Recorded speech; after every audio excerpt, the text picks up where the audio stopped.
All right, everybody, welcome back to the 3 of 7 podcast. Holy smokes. We have a special guest for you guys today. I've been so pumped about this episode. No pressure, by the way, Chris. What's up, brother?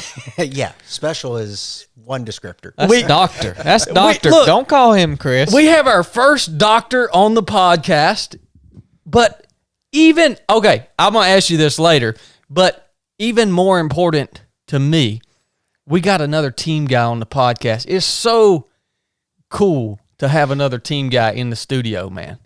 It's special to me. It is. It's taken us a bit to get together. I know we've crossed paths a few times in downtown Rome, Georgia, because it's such a large place. We wouldn't run into each other.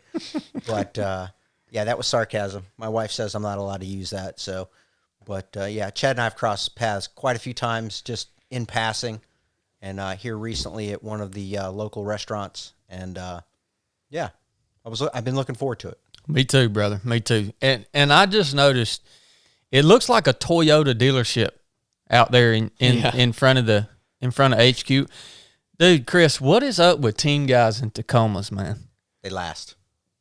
And spending the truck I would like to get is $80,000+. I just checked here recently, and it's like I can't bring myself to do it. Maybe if I win the lottery. What do you want? But the I don't Tundra? play the lottery. Do you want the Tundra or like a souped up Tacoma? I would just I would want a full size, something that I can tow a trailer with. Yeah, a bit better. But I mean, I went from an Outback being in California, San Diego, where hunting is more or less frowned upon, and so I was getting into the beach scene, paddle boards, that whole thing, and then when I came out to the East Coast, I started hunting. Putting a harvested deer in the back of an Outback, it worked once, but I saw that might not be the best thing in the future. So when we sold our house in Virginia, my wife finally said, you know what, get your truck. So we went out and she goes, do you have to get new? And I went, well, the used are 30 and this new one's 32. I might as well get the new one. Yeah. So I've got a 5-year-old truck with 50,000 miles on it. So it's, that's what it's for. It's for putting turkey and deer and dead squirrels and things that I get out in the woods and get after. I just remember you at the team, man, you pull up in front of the team and it's like just a parking lot full of Tacomas. I mean, it's just a parking lot full of Tacomas. So, well, when the bonus is kicked in, that kind of upgraded to the full-size trucks. So let's be honest. Well, dude, like I say, it's an honor and a pleasure. I'm really interested in starting at the beginning of your story, Chris, because what year did you join the Navy? 1987. 87. Okay. Where'd you grow up? In Virginia Beach. Really? Yeah. Okay. My dad was a master chief in the SEAL teams. Okay. I'm learning new stuff the whole time. This is giving me a little insight because I'm interested in your generation because I think it's so much different than mine in a way because we were in a war when I joined the Navy. You guys in the 80s, there wasn't a whole lot going on. There's always something going on, but there wasn't a big conflict. And I just have to wonder what drove you to become a SEAL during at that place in time. And also, there were no books about SEALs. There were no movies about. Nobody knew what this thing was. Well, I grew up, on weekends where people were doing camping trips and stuff like that. I was at the team area with my dad. He was in UDT 21 and then SDVs. So I grew up crawling around in them, exploring the attic, finding different gear, all of that kind of stuff. So I had an awareness of it, but if you'd asked me 6 months before I joined the Navy that I was going to join the Navy, I'd be like, yeah, that's the last thing I'm going to do. I mean, I don't even know who my dad is. He's deployed so much. So, what happened, I was going to Old Dominion University, and I was trying to get financial aid. So I moved out of my parents' house to get financial aid. So I was working a couple jobs, going to school, making it happen, and then applied for all this financial aid. And basically between Pell Grants and everything else, I was going to get paid to go to school, which is going to be awesome. But Bush Sr. changed the rules on first. back up a second. My parents' accountant claimed me on their income tax, which ruined all my financial aid. So I stayed out of school for a year, and then Bush Sr. changed the rule going back 1 year to 2 years whether you were on your parents' taxes, because it ruined all my Pell Grants and financial aid. Yeah. So I was like, okay, I'm going to join the Navy, and I went to the Sea College program. Now, mind you, I'm going there, and I talked to the recruiter, and he says, yeah, you can get there, and you can take the SEAL test at boot camp, and if you pass it, you can go out to BUDS, and if you make it there, just go ahead and get out of the teams at 4 years, and you can still get all this money for college. I was like, all right. So I get to boot camp, and 3 weeks into boot camp, we're going up and talking to the people about A schools and all that, and they said, so, yeah, you're on the Sea College program. We don't need to talk to you. I go, wait a minute, I want to try for an A school. And they're like, no, you're on the Sea College program. You go to Sea, and then you go to college. And I was like, interesting. Can I take the SEAL test? They're like, no, you go to Sea and you go to college. And I went, well, that dirtbag back in Richmond lied to me. Yeah. And first time I had to, I go to the IG, and he says, well, write your allegation out. I come back after lunch, and he says, calls the guy up and says, now read your allegation. And I went, okay. I read my allegation. And because the first thing the senior chief said is that we're going to have a reading test here first, what my contract said. And I said, Yeah. Senior, I know what my contract says. I don't want the guy lying to anybody else. That's really what I'm trying to stop here. Yeah. Because he lied to me. Lo and behold, the guy's like, yeah, that's exactly what I told him. And they're like, confirmed allegation. The Master Chief made a drug deal with me after I talked to Master Chief Friedenberg, who was the detailer. I grew up with his son in high school, which kind of blew the Master Chief away. And he's just like, who do you know? But it was just kind of comical. He finally handed me the phone and let me just talk to the Master Chief instead of trying to relay the message. And it was kind of frustrating on his part. But he said, we'll make you a deal. We'll let you take the SEAL test. If you pass it, then we'll let you go to BUDS and go to an A school. If you don't, you're going to go to C and go to college. I went, that's a fair enough deal. That's all I'm asking for. Yeah. Now, mind you, up in Great Lakes, April-ish time frame, it was still pretty cold out and snowing, so we were snowed in. So they let me take the test, but it was 29 laps around the indoor pool in the basement, which let's just say that didn't go so well. Little short track, yeah. But I got a little warmer, they let me take it again, and then I made it and got out to BUDS. So it was that was in 87. Tore all the ligaments stepping in a hole right after Hell Week. Hold on. I gotta stop real quick before we go into that. So was your dad retired when you joined, or was he still active duty when you joined the Navy? Fortunately, he was retired long enough that people didn't put the connection together till I got to Hell Week, and they figured it out. Okay, all right. So now Shellnut had a good time with that. Oh, okay. So did Januzzi. So now, how did he feel about you pursuing this career path? Well, his first statement was, you can tell your mother. And then I was like, all right, I'll do that. Because they both knew what was involved in this choice. Oh, yeah. I think that's the thing. That's what's different in your scenario, because like my mom and dad, like they had no clue what was about to happen. They were fully aware of what you were about to have to endure. Mom was not happy about it because she's like, I worried about your dad and, in that, we'll just say stuff to keep it, a little G here. But she was pretty pissed off that I was doing that. She goes, because it wasn't college. Yeah. But I was paying for my own college anyway. So, I'm making my own calls. And, Dad, he was like, he just wanted me to do what I wanted to do. Now, I was angry with him because I didn't think he was giving me the secret sauce. So he then finally had a conversation with me. He goes, look, all I can hope is the way I raised you is put a fire in your gut that'll get you through the program. It's going to be on you. It's not the dog in the fight, but the fight in the dog.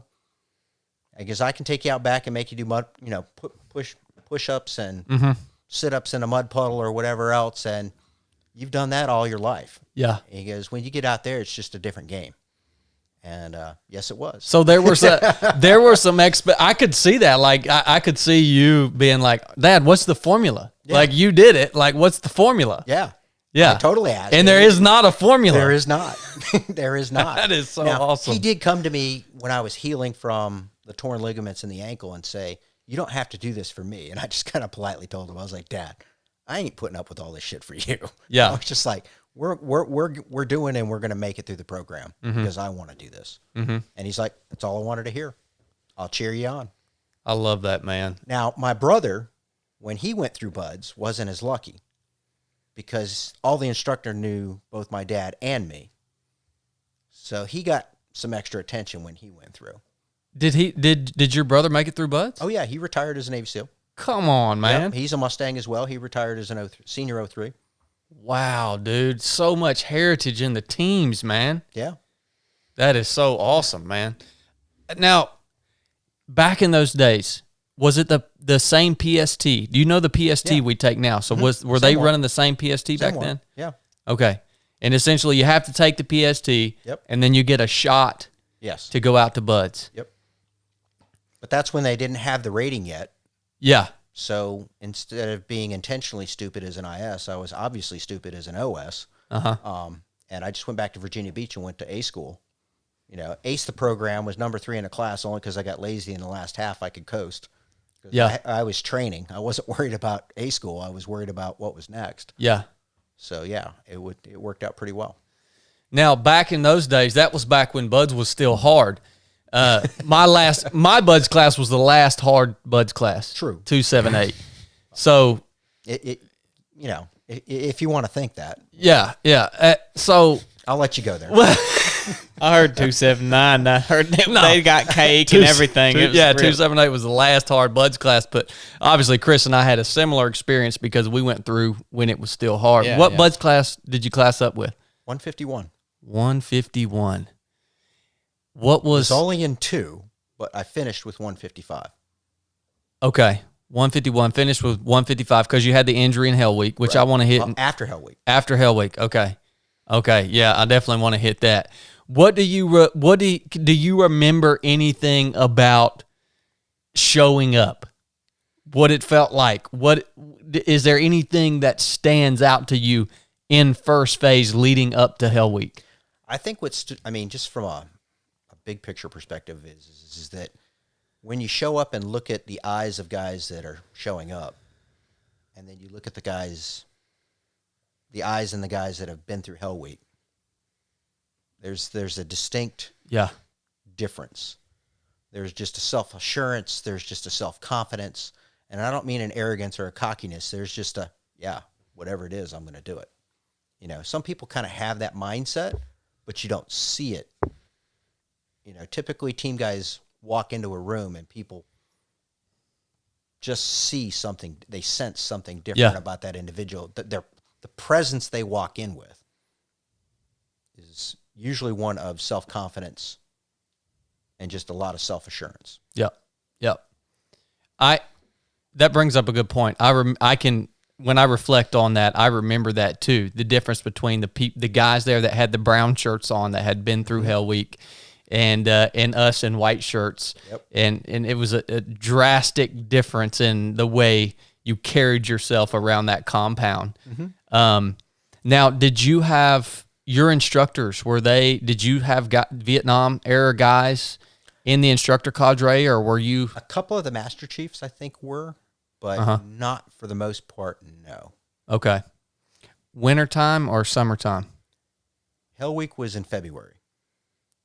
And then when I reclassed back up, we graduated in December, so back that up 4 months. Okay. All right. We get through Hell Week. Mm-hmm.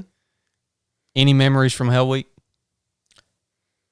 I tried to articulate this to the group of folks that I work with now, and it just try to get them to comprehend how you can be driven off of somebody else's misery. Yeah.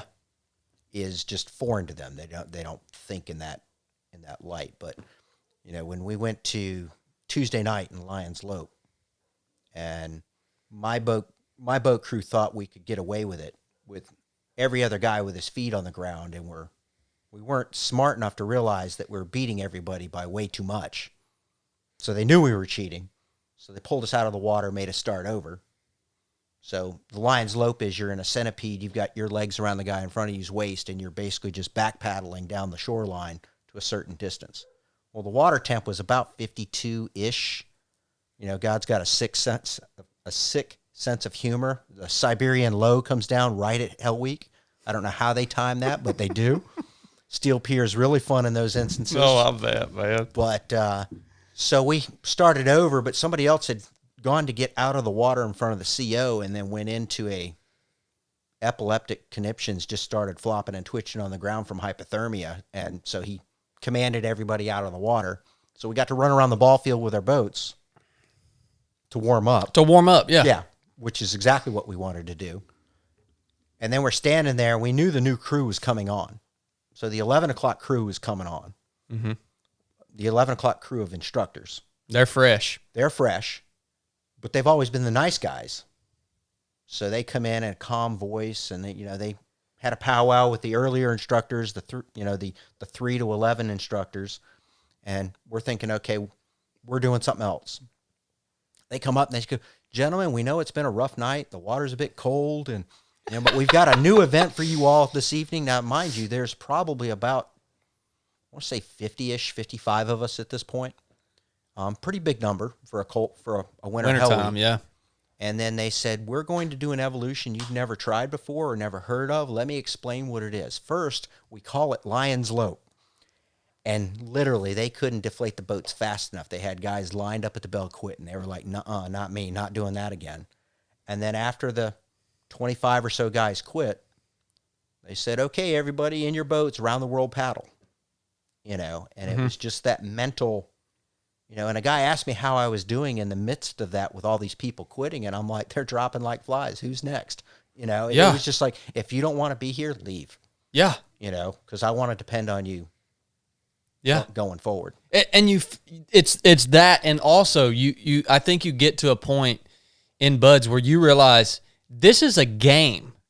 Buds you're playing a game against these instructors, and a lot of times these instructors are going to force you into situations until enough people quit, and then they're going to pull back. Right. So when people are quitting, they're waiting for their quota, right? Mm-hmm. And when they get it dialed down to it, they feel like they've weeded enough people out through this miserable evolution, they're going to back off just a little bit, right? Mm-hmm. So it feeds your soul when you see people quitting in Buds. You don't judge that person. No. There's no judgment whatsoever. No. They just go away. Right. Right? But the game is also in your own head. It's the game with yourself. I outlived that guy. Exactly. And that turns into fuel for me moving forward, as sick as that is, but yeah. Talk about Steel Pier a little bit. Probably nobody knows what the Steel Pier is. Steel Pier That's is a literally cold place. It's a steel barge that boats tie up to. Now, mind you, this was Monday morning, and it was our first person to quit. But what we had is we've now been awake. Essentially, going into Hell Week, you really don't sleep in anticipation of it on Friday or Saturday. You're exhausted Sunday night, and then they break you out with flashbangs and grenade simulators and M60 machine guns and a lot of chaos and smoke and just really disorient you, and it's all chaos, and they've got you doing one evolution physically after another. You do rock portage, wintertime, the waves are on the rocks, so you're crashing into the rocks, you're putting your boat up on there, not good enough, do it again, whole 9 yards. Next, early that morning, they take you over to Steel Pier. Strip you down, you basically got a pair of bike shorts on, and they then sent us all out into the water for water ballet. They wanted to see a bunch of different shapes. So it was like make a star, make a square, make a triangle, and you got a bunch of bald-headed guys out there freezing to death because the water's about 52, 53-ish. So you put your face in the water, you got an ice cream headache, bottom line. So you're out there doing this, and then they pull you out and stand you up on the pier, and you're up there, you're jackhammering, and you're sitting there, and then they lay you down. And then every 15 seconds, they would roll you a quarter turn so you couldn't warm up a spot on the Steel Pier. So we're just sitting there doing this evolution, and then after they get you rolled over like this hot dog, all four sides, they'd stand you back up, put you back in the water, and then they pull you out, and they'd say, if you can get dressed in 30 seconds. Now, mind you, all your clothes are wet and sandy. You're wet and sandy. Anybody try to put on wool socks when you're wet and sandy. Nothing moves fast. And you're frozen. And you're frozen. Yeah. You can't move. Your nether regions are pulled so far up inside you that you just kind of hobble because you can't walk too fast because you're racking yourself in the process. I mean, they're so buried up inside your gut, they're gone. Oh, yeah. And then what happened, we had one young officer that said, we're not going to do it. We had one guy who couldn't get dressed. So this young ensign thought he was going to stand up for him and the rest of the class and said, we're not going to do that. And it was Chief Shellnut at the time, and he was just like, so let me get this straight, sir. Are you saying you quit? No, I'm saying we're just not going to do that. And he just kind of looked over his shoulder, gave the nod to one of the other instructors and said, get the bell. And they brought the bell over.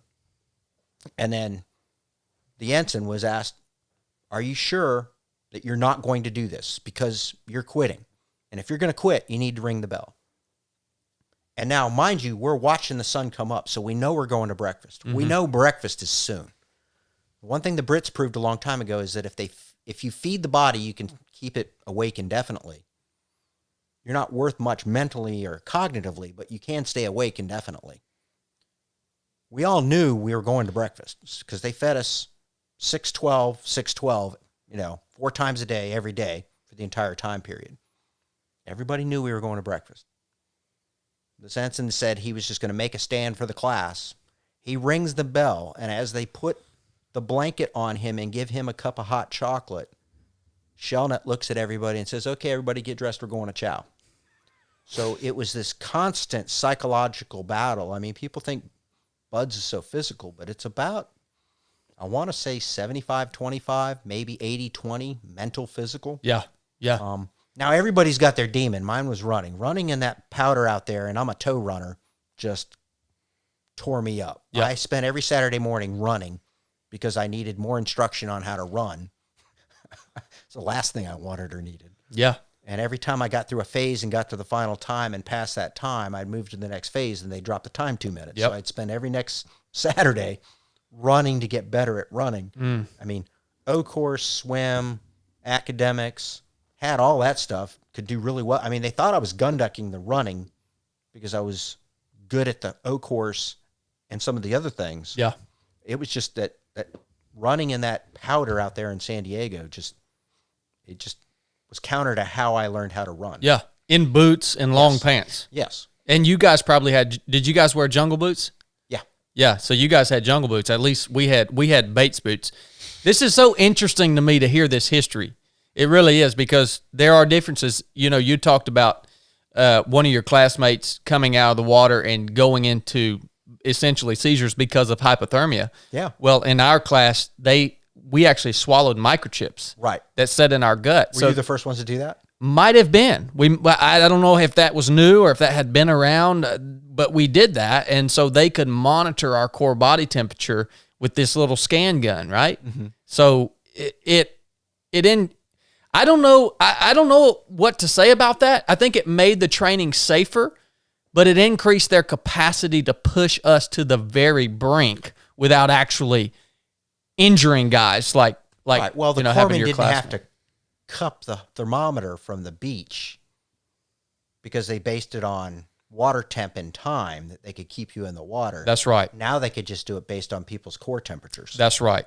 Yeah. So, I mean, they just refined how they could, instruct you. They're dude, it's genius. It's the most genius process that I have ever witnessed in my life. Just the intricacy of their ability to create a warrior, to make you something special, to make you something that you were not.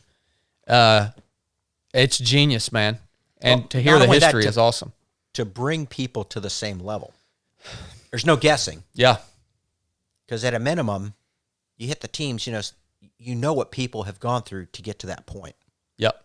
So you know where the standard is coming into the teams. Now, that doesn't mean people that shouldn't be there don't make it through. But for the most part, a standard has been set that people were pushed to a point that they were challenged and stretched well beyond anything they thought they could do. A very high percentage of the people that come out the end of that school are at that standard. You're right. Yes. They're now, like Chris said, some of them are under. That's a very small portion though.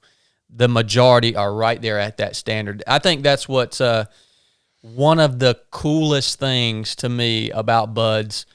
I think that we as team guys, as SEALs, share that maybe no one else in the military really shares to the same level as us, is the fact that you can have immediate trust when you have another team guy that comes alongside you. Like it's just built in. It's built in such a way that you learn how to follow and team very well going through Buds. Yes. And the reason for that is that you don't want to be the guy that lets your teammate down or your leader down. Mm-hmm. So you learn how to follow well and you learn how to team very well to a sacrificial level. Now, when you hit the teams and you get a department and you're in charge of air ops, you don't do your job to the best that it can be done.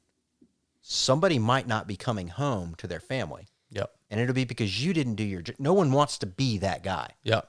So the persistence and excellence and moving the bar and squeezing out another 0.5%, it's got me in trouble in the civilian world more than once because I forget about the 85 or the 80% that we accomplished. It's like, now how are we squeezing out another 0.5%? Yep. Yep. And I'm so zeroed in on that 0.5% that people are like, you're really missing the forest through the trees here. Look how far we've come. Yeah, but we can get another 0.5% of performance. Yep. You know, there's the 90 to 100 that Murphy gets a vote. That's not worth spending any time on. But as we try to pursue excellence, I mean, that's really what you learn in Buds is you don't want to be the one to let anybody down. And you talked about learning how to follow and how to team and be a part of a team. Mm-hmm. That is, I never knew this, but that is such a foreign concept. It is. To regular. Most people have never been taught how to be a good teammate. Oh my, or a good so follower. Foreign, man. And then they're put in charge and expected to be a leader. Yeah. You know, and yeah. My attitude on leadership is that if I were to sit here and look at the two of you and say, you know, I'm pretty humble, ain't I? You'd probably look at me and laugh a little bit, but that's about an arrogant statement to make. Yeah. But if I looked at you and said, I'm a leader, well, am I? Is there evidence of having led? Mm-hmm. You earn leadership. Yep. The people that you've led are the one that call you a leader. You might be in charge. You might be a manager or a supervisor or, you know, senior person in charge. You're not leading until people feel led. And there's evidence of leadership having happened. And when I coach people on that aspect, it's like, look, you have to earn that daily. And it's easy to lose. Easy to lose. Yep. I think a lot of listeners may be a little confused about how the learning how to be a team member and learning also how to follow, right? The creed says we will lead and be led, right? So both those aspects. A lot of people may be confused when we're talking about those two aspects, essentially knowing how to follow and be a part of the team. Well, why should a leader need to know those two aspects? One, it helps them understand the dynamics of a team and how to manage that team. But two, one thing I've really been realizing here in business lately, now that we actually have employees here at 307 Project, we call them team members, but essentially they work for 307 Project, and the way that I feel is that, yes, I'm the leader, but I actually am working for them. Sure. That's how I feel. I feel like it drives me to be better. The more team members that I have that are depending on me for certain aspects of business and doing what we do, I'm leading them, but I'm also working for them. Yeah. Like that drives me, but that's because I understand both dynamics. I understand the dynamic of what a leader needs to do, but also the dynamic of being part of a team and following and supporting the team, working for the team, even as a leader. Well, where does your team learn how to follow? Where does our team here learn how to follow? Yeah. From their leader. Well, yeah. Can I take a tangent on this one? Yeah, go for it, man, because Okay. that's a deep question. Where did the 12 learn how to lead? From Jesus. Okay. Where did the 12 learn how to follow in team? Where did they learn how to follow in team? Did Jesus stop following his father Joseph and Mary and the Lord when he was leading the 12? Or did he model how to follow the Lord for the 12 so they understood how to follow? Did he team with them and model how to team with them? Did he stop leading and following to show them how to team? See, a lot of leaders have it all mixed up at where their folks are supposed to learn how to lead, team, and follow. And when I coach folks, the first challenge we start with is the one in the mirror. Because if somebody says that they've got people that don't follow well, there's a high probability that we've got a leader that doesn't know how to follow. Because like a parent and a child, they're going to model what they see. So if you're not modeling good followership, guess what? That's where they're learning how to follow. Otherwise, where are they learning it from? I love that, man. So, I mean, the whole idea and the premise and what you nailed with your folks is you feel that you're serving them. Yes. You think about... I feel that deep within me, man. But when you think about when Jesus washed the feet, and I was just talking to somebody about this in an emotional intelligence session about the fact that when he washed those feet, you got to remember how stinky those feet really were. Yeah. And what they were walking through, and how low did he lower himself to then serve them, to show them this is how you lead. Wow, man. So when you think about servant leadership, teamsmanship, and followership, they're all intertwined. Yes. Moment to moment. I don't stop leading my bride or being head of household when I'm working, teaming, and following folks at work. I mean, there are times that my wife is leading me, and I'm good with that. I mean, before the internet and being able to pay bills online, I mean, she had the household. I couldn't just parachute in every couple of weeks with a big bag of dirty laundry and then leave on my next trip and expect me to be able to take over every time I came into the household. Because that would have upset her rhythm, her battle rhythm. I had more respect and love for her than that. I'd fall in line. I mean, I was still the head of the household. She still submitted to me as it's designed. But in the scheme of things, I mean, she had control of the bills, run of the house. I mean, she had a system in play for our daughter. I had to learn how to fall into that and not disrupt it. That's a big lesson, man. Learning how to lead, team, and follow in all of our circles of influence and the roles that we have. People try to be schizophrenic in their leadership. They try to lead this way at home and this way at work and this way in front of their friends. And the reality is when we're squeezed, when we hit that stress point, what's in us is going to come out. So if command and control is what you like to use, trust me, command and control doesn't work so good with your bride and your daughter. Tried that one. Didn't work so well. Yeah. I mean, you've got to reinvent. Yeah. And that's a big piece to what you learn going through that whole program is you learn how to team and follow with a level of trust that you were talking about. Yep. And that just that reckless abandonment. I don't have to look to see if somebody's there because I know they're going to be That's there. right.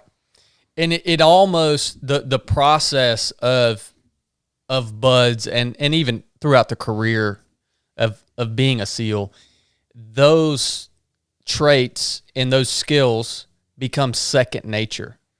Yeah. To where, I mean, over the months and years, and maybe it's just because of the intensity of it, maybe it happens faster than it can happen out here in regular life, but it becomes second nature. I mean, I've been feeling the feeling I just described about my team here at 307 Project, how I feel as if I'm actually working for them and serving them.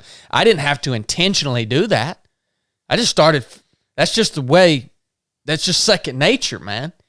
And what a valuable gift we had, man, to be able to go through that and learn that. Right. What a valuable gift.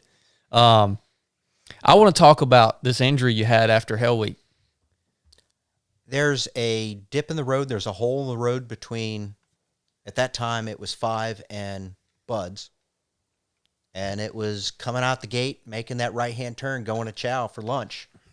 You know, singing the chant, to my left, to my left. Ah! Ankle rolled in, rolled all the way out. By the time they walked me over to medical, it was already a football. And they're like, yeah, you're rolled. I tried to get back into class 2 months later, and the doc just said, look, you got 1 or 2 options. He goes, well, you got 3. You could quit. I don't think you're going to do that. I could let you in class, and I'll see you on a performance role. That won't look good in 2 weeks. Or you can let me put you back into class when I think you're ready to class back up. Mm-hmm. Now, even after getting class back up, I pretty much had a Motrin, Tylenol, Endocin. Yeah, I know you're not supposed to take them all at once, but yeah, you know, when you're in pain, you got to do it. You do what you want. You do what you want. You do what you think you need to do to make it through. Now, that's before sports medicine hit the teams. So when I got hurt, I would skip out on the cleanup, go back to my room. I had 2 years of sports medicine at Old Dominion University. So I took a dowel out of the closet, found a wood plank and an ice bucket that I turned into slush water, and I was doing my own physical therapy to get my ankle into enough shape that I could get back into class. Wow, man. It isn't like now when I was XO at the Center for Seal and SWIC, and we basically escorted the owner of the San Francisco 49ers around the compound. We had equipment inside with our orthopedic specialists, the weight coach, yep, the nutritionist, you know, all the docs that you could possibly need. Dedicated assets just to the teams, yeah. Just to get people on programs that worked for them and put them in their best possible position. Trying to get 15 years out of a guy as opposed to 10. Yep. And we had equipment in there that the 49ers didn't have. He's looking at his guy, and all of a sudden you see the pad of paper and everything's coming out, and the guy's getting all the nomenclatures of all the equipment that they had inside the facility to recondition guys and bring them back up smartly. Mm-hmm.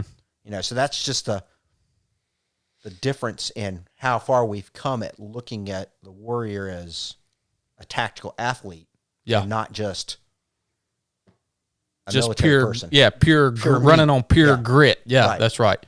Now, was that when you had that injury? Obviously, that you had a lot invested now because right, you've been through all this pain and suffering and training and going through Hell Week. And was that a crushing blow to you mentally? How did you deal with that? Did you know you were going to get back? Did you just? I mean, when it started dragging on, is probably when it got hard. Watching 2 classes graduate, yeah, was hard. So I watched 152, 151, 152 move through the process, and then I'm watching 2 other classes graduate, and it was just like, what am I doing? And that I need to get back in class. And that brown, you were a brown shirt rollback at this point? I believe I was. Okay. But it was the week after Hell. I rolled back into the next class their week after Hell Week. Gotcha. Okay. Into the Hydro Recon phase. That rollback land is not a fun place to be because you're still in the compound. Mm-hmm. Like instructors are still heckling you. Like you're still out there. It's not like you're just. Yeah, there's still motivational moments. Yeah, exactly. That is not a fun place to be. I remember watching those guys that had gotten rolled and they were on hold for a while, and I was like, ooh, that looks miserable because they're still getting beat, but they're not making any progress. The beating isn't for nothing. I had Chief Hunsaker put me in the lean and rest and forget about me. I was in a lean and rest for a couple of hours. That happens. That happened. He finally came out and he goes, did I forget about you? Recover. And then just casually walked off like it was no big deal. It was no big deal to him. We had a classmate in 3rd phase. They had an old metal clawfoot bathtub. Yep. Out there, stainless steel, and they would fill it up with ice. It was a dip tank, basically, ice water. They put him in that thing. They forgot about him. He nearly died.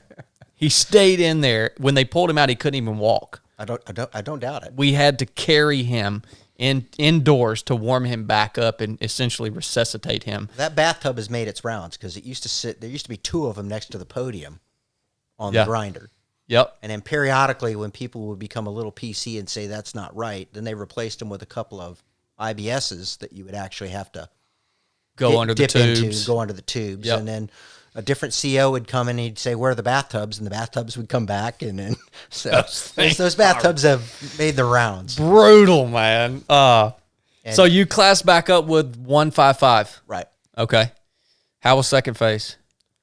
Second phase then was out on the island. Was it really? Yeah. It was so ours was all in San Diego Bay, just across the road over there.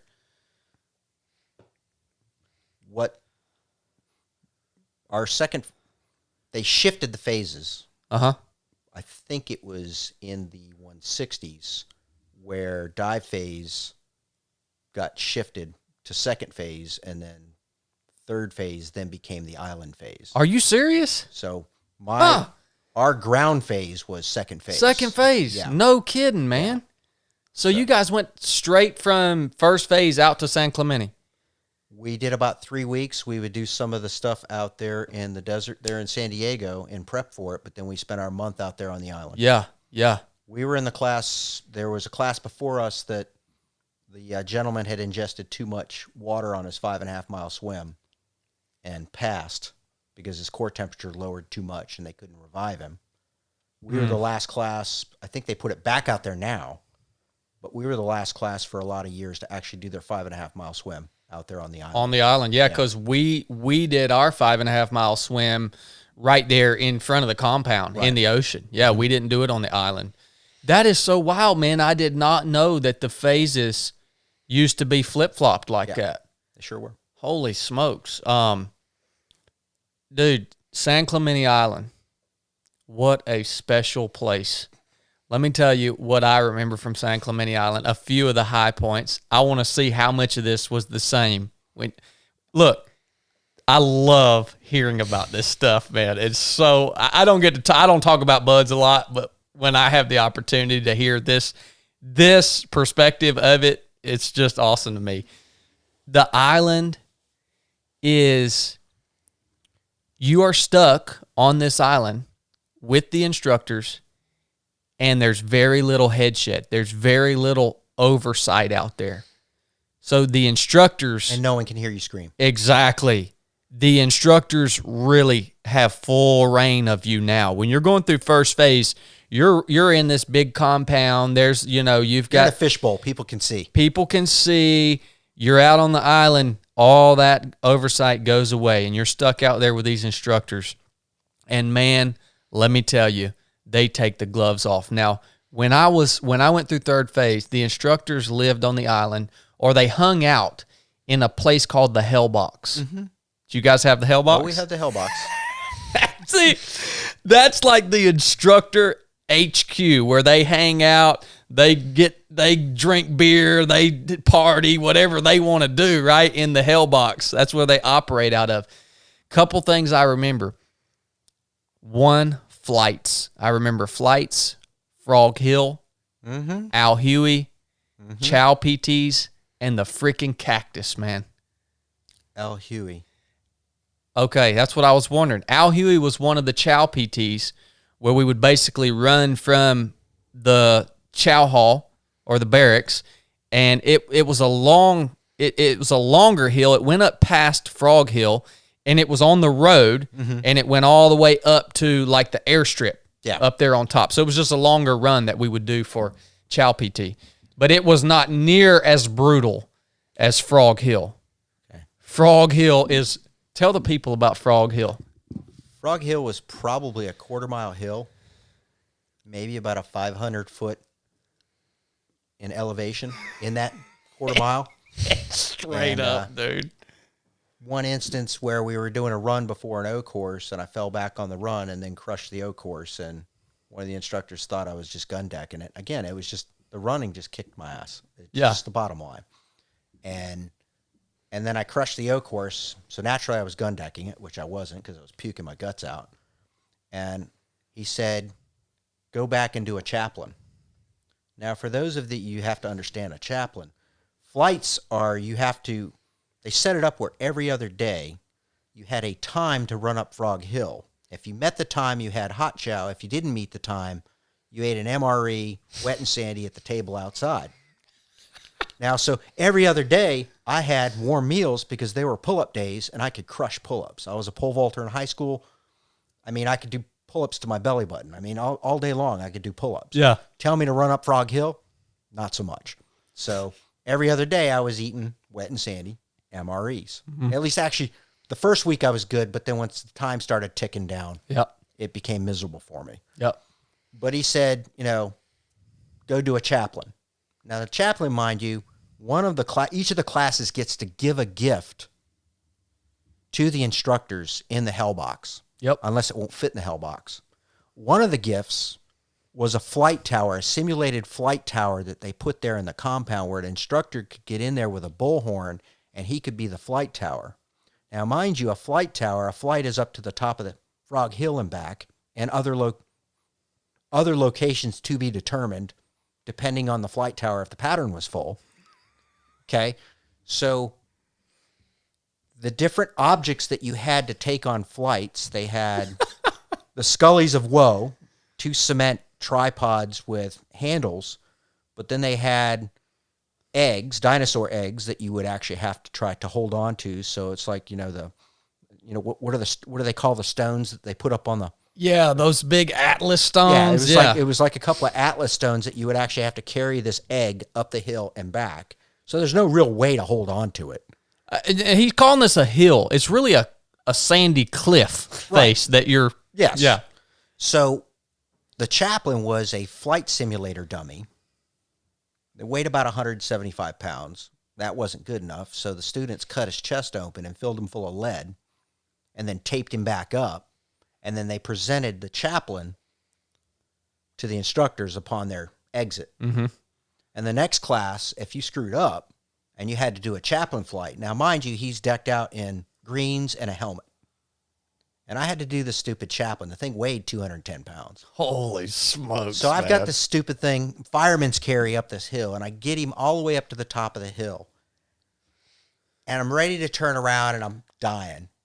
And his helmet falls off. So it's not like I want to put him down because picking him back up isn't going to happen real well. So I'm sitting there trying to do the mambo, trying to get his helmet and put it back on his head so that I could get him back down. And then by the time I get back down, the instructor's in the tower, and I've got to request permission to land. Yep. And naturally, the pattern was full, and I was denied. And then the next thing I know, I do another circle around and request permission again. You are on fire. Hit the beach. Put the flames out. Translated, go get wet and sandy with the chaplain. And then I got to circle back and come back and land and put the chaplain down. What a beautiful story of the games we play on San Clemente Island. And all this is devised in the minds of the instructors, right? It's all devised. I mean, just unbelievable, man. Now, they had steel pallets. They had wood pallets. Those steel pallets, just the way they dug into your back. Yep. Miserable. Third phase was the first time I got to play with the Night Stalkers. They actually, the Tier 1 helicopter unit, the Army unit, they had some pilots that needed to get quals. So they flew their helicopters out to San Clemente Island, and we spent a day and a night with the Night Stalkers casting. That was probably pretty cool. Out into the ocean. So the first helicopter ride I ever had was with a Tier 1 asset, Night Stalkers. These are the best helicopter pilots on Earth. And, dude, they're banking these things. I mean, they can fly these things like a roller coaster, man. Dudes are puking out the sides. They're just green. And the pilots are doing it on purpose. Sure. Obviously, they could fly this thing just as smooth as butter if they wanted to. But I'm sure the instructors said, hey, man, fly this thing like you're in combat. And dudes were just falling apart, man. That's one thing. I think I have a picture of me and a couple of my close buddies sitting in the side of one of those Black Hawks when the night stalkers flew out there, man. But that's one heck of a place. Now, dive phase, where did you guys do, which would have been your third phase, right? My second phase. Where did you guys do your dive phase at? We did it there in Coronado. Okay. So, I mean, it was back in Coronado. I mean, dive phase for me was great because at that time it was Master Chief McCullough, and he was big on PT, and it was the first time people started getting chitted for not doing good pull-ups and push-ups and dips, which I could crush. Okay. So it was a happier phase for me, even though I was still running every Saturday. Mm-hmm. Some of the spoon-chested frogmen that couldn't do a push-up or a pull-up to save their life were finally having to pay the man the way I had paid the man for a lot of months. So it was refreshing to me to get to third phase. It's good to be good at push-ups because most of the push-ups you do in dive phase involve a set of twin 80 air tanks on your back. Sure. Yeah. So those things are freaking heavy and uncomfortable. Now, did you still have the double hose regulator for the... We did. Okay. We did. And that's what I was going to ask you, pool comp. For me, pool comp was one of, if not the hardest evolution that I had to get through in buds. I passed on my third try. You get 3 tries at pool comp. Pool comp can be it is, I'm going to let Chris explain pool comp here in just a minute. But essentially, it is the last place, the way buds is formatted now. You got first phase, then second phase. Pool comp is halfway through second phase. It's the last chance the instructors get to weed out the people they don't want to be there, right? Because they can make it to where you don't pass pool comp. Sure. They have control. You have to do your job, right? You have to do things right, but they can make it hard enough that you won't pass. And I passed on my third try, and you want to talk about nerve-wracking, man. Everything that I had worked for, first phase, heart surgery, first phase, Hell Week, all this hinged on this one last chance to pass a single evolution. Let's hear about your pool comp experience. See, pool comp for me was just... I got an instructor that he and I you run into certain instructors you just don't click with. Yeah. And this instructor basically didn't click with anybody. I mean, I'll leave some of the products that he sold, but they were pyramid schemes. And he was always trying to loop students into his pyramid schemes. Okay. You know?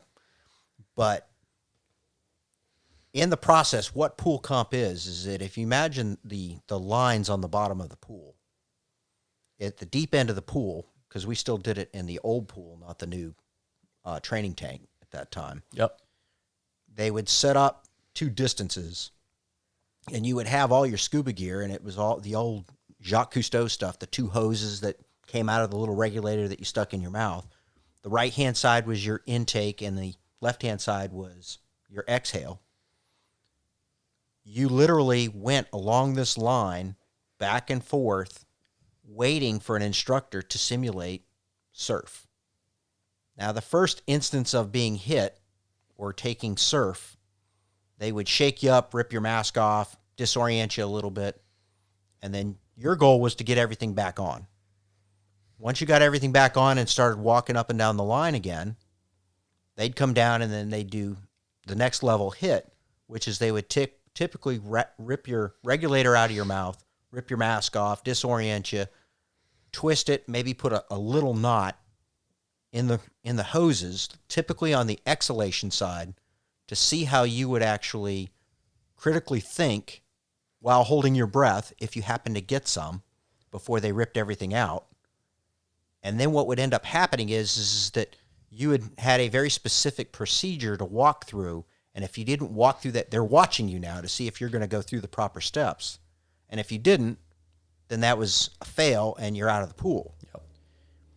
The third time they hit you was a knot that you would actually have to take your tanks off, set them down after putting your weight belt across the back of your legs to hold you down. Yep. So that's where he said he got me and I failed my first try because he said I didn't do that in the right order. we disagreed because I did, but Yeah. he said I didn't. That's what I'm talking about. So- They can weed you out. I get the knot out and I put everything and he fails me because I didn't follow procedure. Well, then I get in with Chief Brown a couple hours later after everybody else has had a time to go through, and it's my second run through. And he's down there, and I mean, we're on like whammy knot number 5. Everything he's throwing at me, I'm getting out, and I'm literally sucking on air bubbles, you know, between the gulps of water for a breath, choking and wheezing and everything else. And it was just, finally, he gives me my mask back, and I didn't know what that meant. So I just waved it off and beat his hand away because I was just like, I don't need a mask. I was like, and I'm just crawling this line with my squinty eyes in chlorine water. And then he tries to give me my mask back again, and I bat his hand away again. And he just grabs me and pulls me up to the surface. And he goes, get out of here. He goes, I don't know why he failed you. And he just said, damn, you can hold your breath. Because the whammy knot he gave me, I was down there for a good 3.5 minutes Holy trying to get it undone. I wasn't, one of two things was going to happen. I was either getting it out, Yeah. or they were pumping water out of my chest up on the pool deck. Yeah. But I wasn't quitting, and I wasn't waving off. Yep. So that just wasn't part of the game plan. And so for the listeners, what Chris is telling you about right here, he keeps saying the whammy knot. What that is you don't know when the whammy knot's coming, but the whammy knot is essentially a knot that they tie in your air hose that you are not supposed to be able to get it undone, right? So you have to make that determination as the student, because they might give you a knot in your air hose, but they expect you to be able to get that knot out, right? So there's a point in your mind where you have to say, this has got to be the whammy knot. I can't fix this thing. It's just beyond repair. At that point, you kiss the bottom of the pool deck and you FSA, free swimmer ascent. Well, you don't know until you get to the surface and that instructor says pass or fail. You don't know if you pass or fail or not, because you might come to the surface and he might say, dude, you should have been able to get that out. Right. You fail. So he was giving you these whammy knots and you were working them out somehow. Right. And he was getting pissed off. He was impressed. He was just like, I don't know how the hell you're doing that. I have never heard a pool comp story like that, man. You know, he's just like, you know, finally he just said, get out of here, you pass. Yeah. You know, and it just, the whammy knots he was giving me, I was getting them out. Yeah. You know, and it just, it was good to get past that. Oh, that phase. yeah, big But time. that was just, at that point, that was third phase. Yeah. After we had already been out to the island. So we'd already gotten all of that.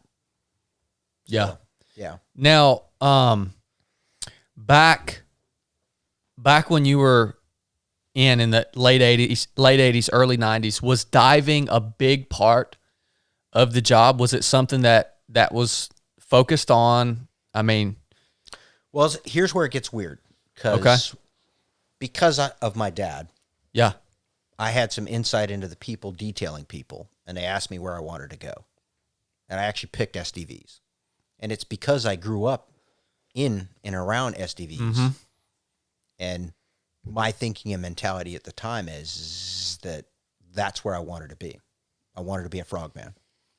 And which was really cool, because that's when SDV started getting out of the idea of just limpet mines Yeah. and hydros and into SEAL ops. Yeah. We're one of the first SEAL groups to actually operate out of SDV Team 2 out of the back of the boat. What is Functionally. SDV? SEAL Delivery Vehicle Team 2. Yeah. Okay. And they're basically a 22-foot wet submersible that you're in there and you're crammed in like literally sardines in a can, and you may take several hours to be underwater from a submarine, because you could leave Norfolk, Virginia, and you could go anywhere in the world, disembark off the submarine through the dry deck shelter. 3 or 4 more hours, you exhaust a couple of rigs, and then they drop you off, and you take all your gear into the beach, cross the beach into the hinterland, and do what you got to do, whether it's black box ops or sniping or just, you know, reconnaissance or INW operations or anything of that nature. A few days later, you come out, rendezvous with the mini sub again, back out to the submarine, and then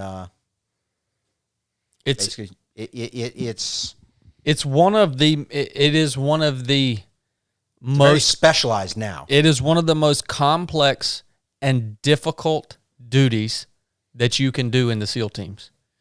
I mean, these guys, the complexity of the missions that they do, which, by the way, the missions that they do, none of you will ever hear about. As a matter of fact, they're on a need to know basis. I didn't even hear about the missions that SDV was running when I was active duty with a top secret security clearance, because they are that complex and that secret. They are able to go into places and conduct reconnaissance, conduct missions where nobody else can go. And like Chris said, I have heard horror stories of these ops. The amount of time that SDV guys spend underwater in this submarine in freezing cold environments, and the amount of gear that they have to not only bring with them, but know how to use and use it very well. It is that part of the SEAL teams gets overlooked by the general public. And it is it's a good thing, but it is the hardest duty that you can have. How big are the submarine things? They're about 22 feet long. Yeah. And how many people are in? I mean, You can we had operations where we had 7, because they wanted an officer up front, but the pilot and the navigator were E-dogs, but they were the best in the group, so they would put an officer behind them, somebody they could hang.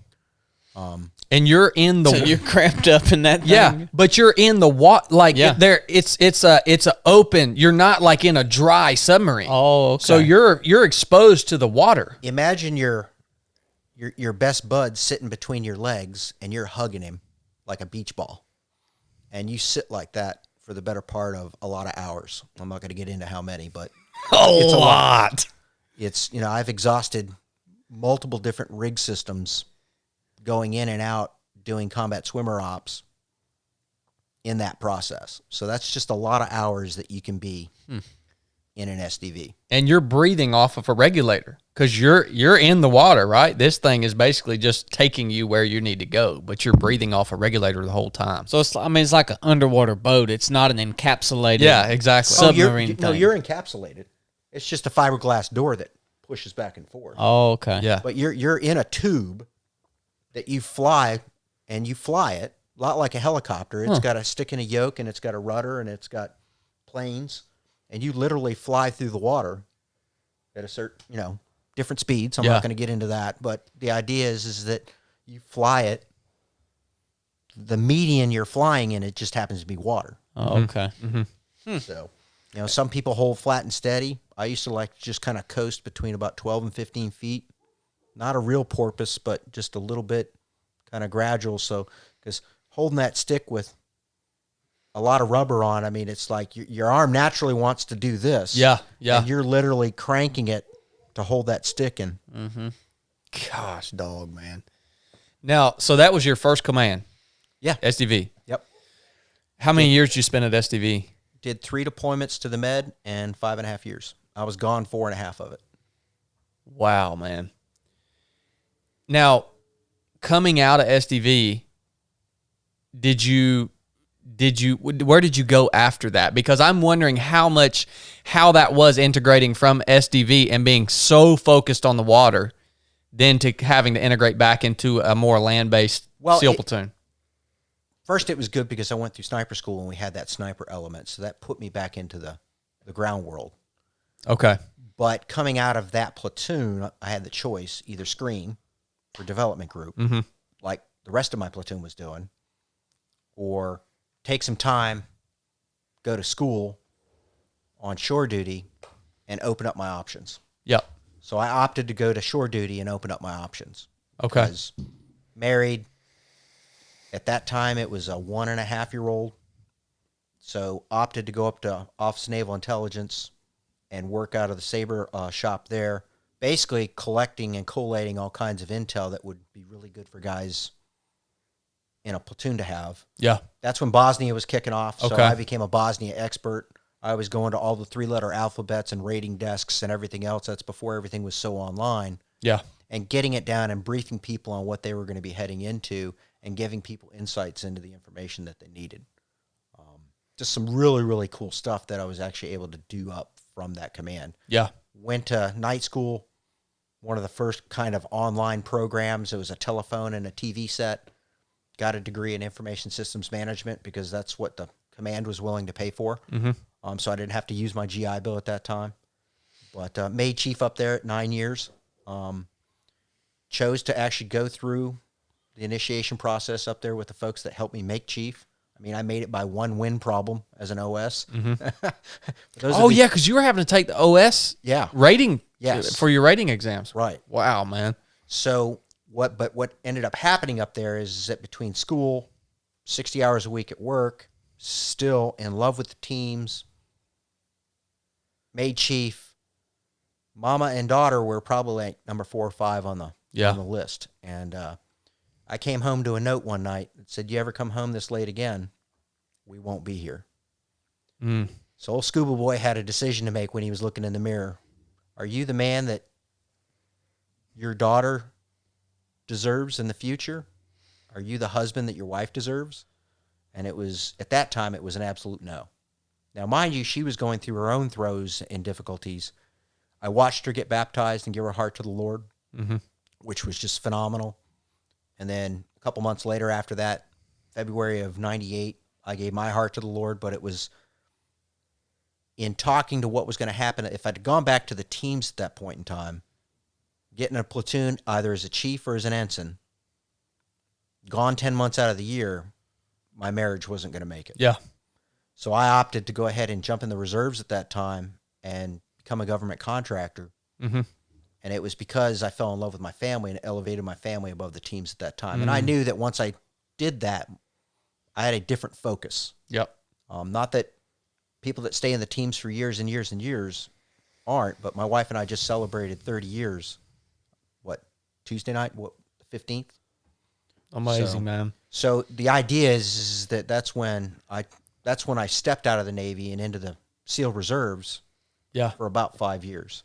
Now, I want to explain what my perspective of what Chris is saying right here.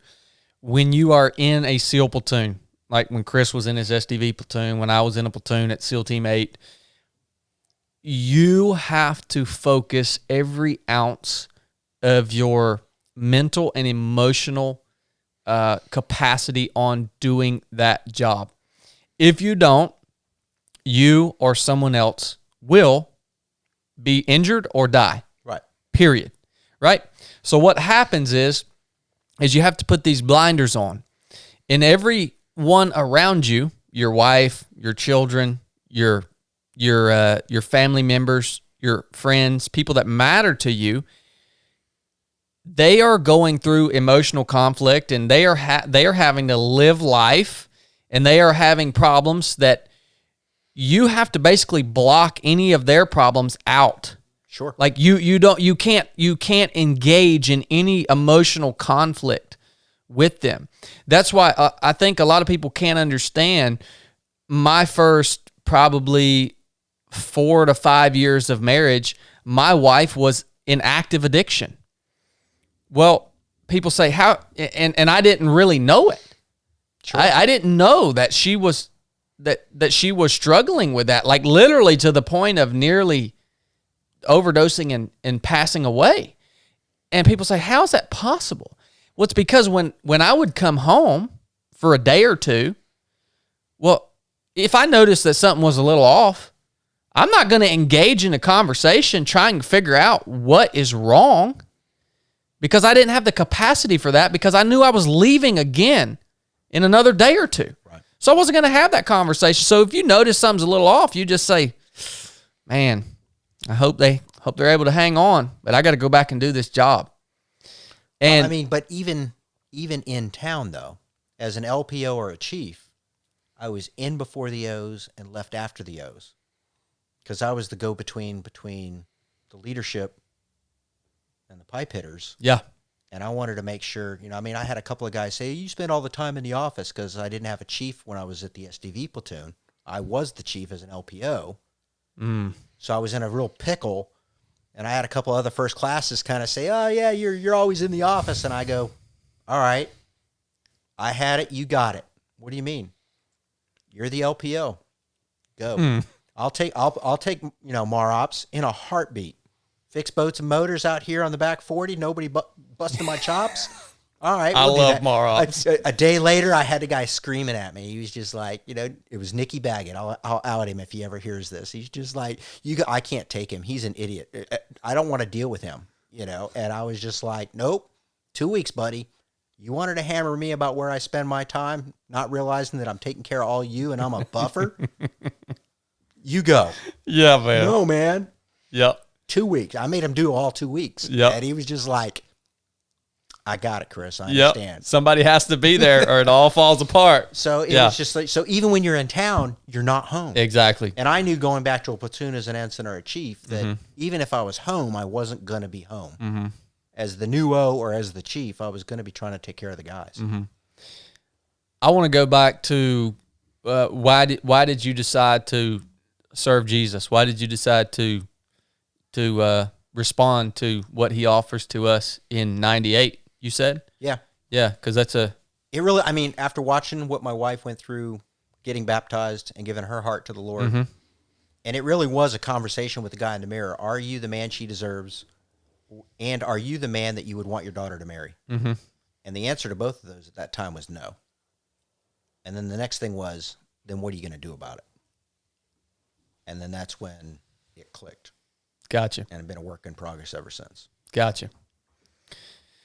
So when you leave active duty to go to the reserves, what a testament, what a beautiful lesson that we can learn here. There are going to be points in your life, I promise you, if you go hard enough, if you want to achieve, if you want to do something, do an intensive job like we're talking about doing. If you're one of those people, an entrepreneur or whatever, there are going to be times in your life where you are going to have to decide which direction you're going to go. Are you going to go and be the man that you should be, or the wife that you should be, or the person that you should be to the people that love you, the people that are going to be there for you for the rest of your life?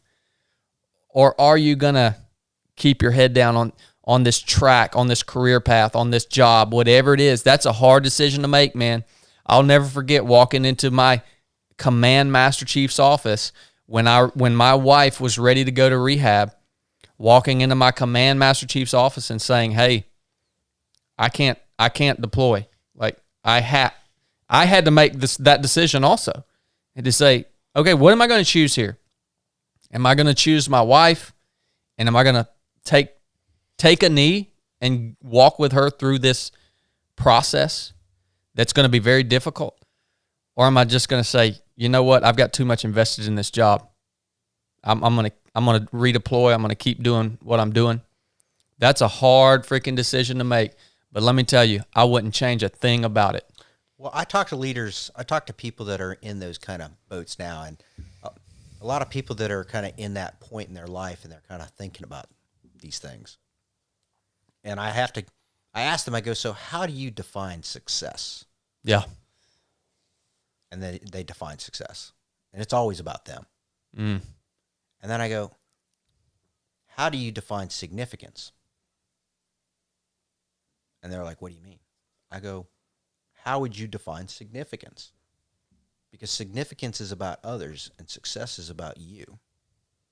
So how would you define significance? You see, you can be successful in the pursuit of significance, but you can't be significant in the pursuit of success.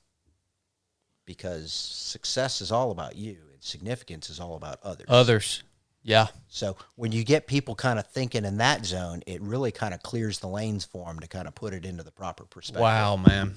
And that's not to say that people are right, wrong, or indifferent about the decisions that they make. They make the decision. They make the best decision for them in the moment. There's no judgment on that, but know that there are consequences to our decisions.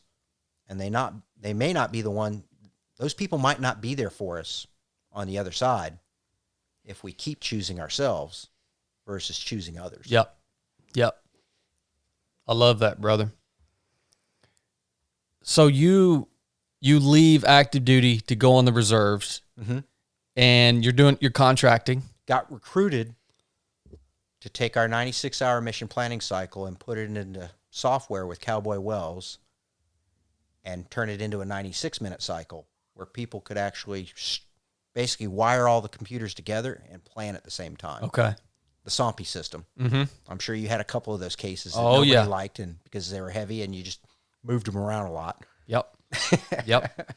But when you needed a plan, it was nice to have that stuff on hand. Everything there. Yep. So that you could actually really do things well.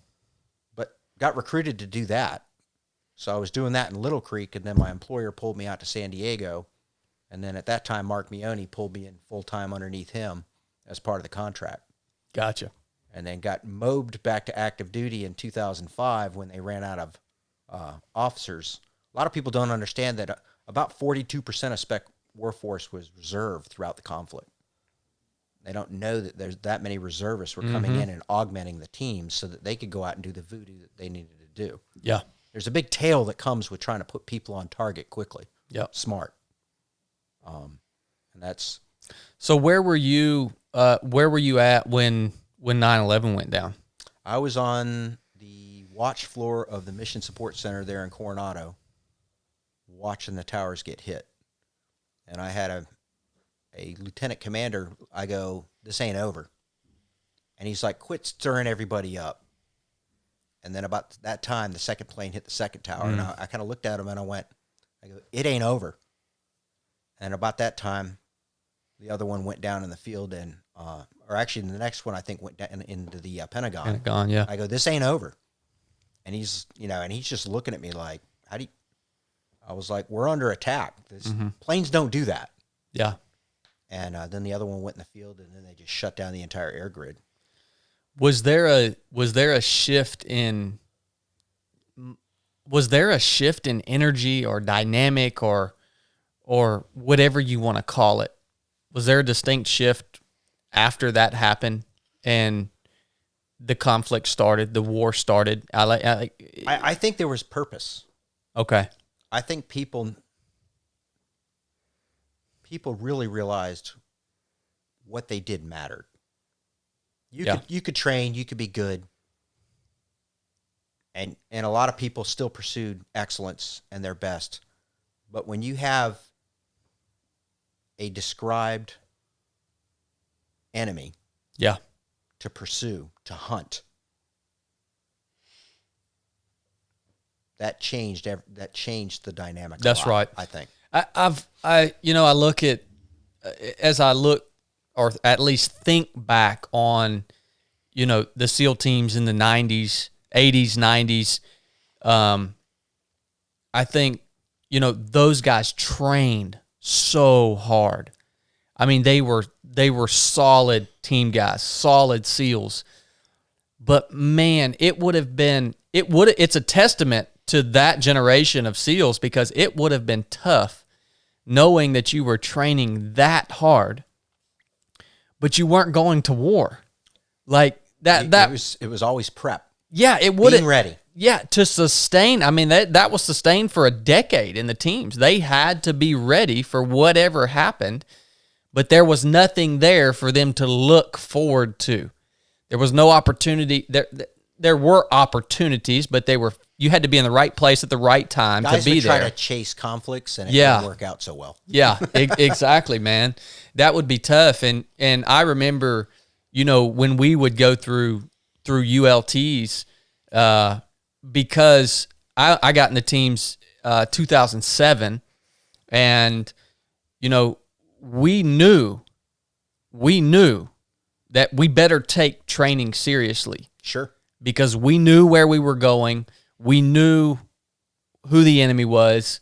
That was all clearly defined. So it did make training different, I think, than it probably was for those guys. And I don't know. It's just that would have been an interesting time to be in.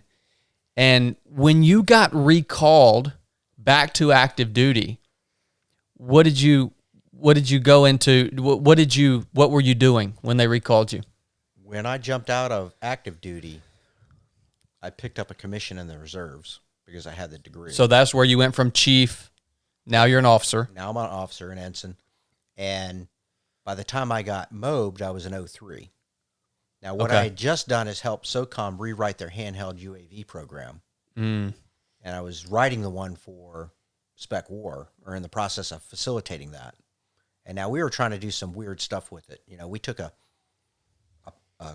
digital camera and hot wired the button so that when you hit the button, it just started taking off and taking pictures. And then you could throw it, put it up in the air and do racetracks and create your own imagery that you then brought into the mission planning software, and you would geo-orient each of the pixels so that you had imagery right now. Current imagery, yeah. Current imagery right now. And for listeners, UAV is an unmanned aerial vehicle. The size of a large model airplane is what it was. Yeah. So we were doing all kinds of stuff like that with it. So I'm thinking recalled. I'm going to the show. I'm going to hunt bad guys with UAVs and put bombs on target. Yeah. And I walked into CB's office out there at Ops at Group 1, and he's just like, I got a job for you. And I was like, yeah, I'm going to go hunt bad guys with UAVs. What platoon you put me in? And he's like, yeah, that's not what I'm going to have you do. And I was like, yeah, it is. And he's like, no, I'm going to have you be the officer in charge of the Mission Support Center. And I'm like, CB, you're going to mobilize me to keep me in San Diego? No, I'm going to go hunt bad guys with UAVs. And he's like, no, I got a job for you, and I need you to do this job. Yeah. And I was like, I don't want to do that job. He goes, you're going to do that job. Yes, sir.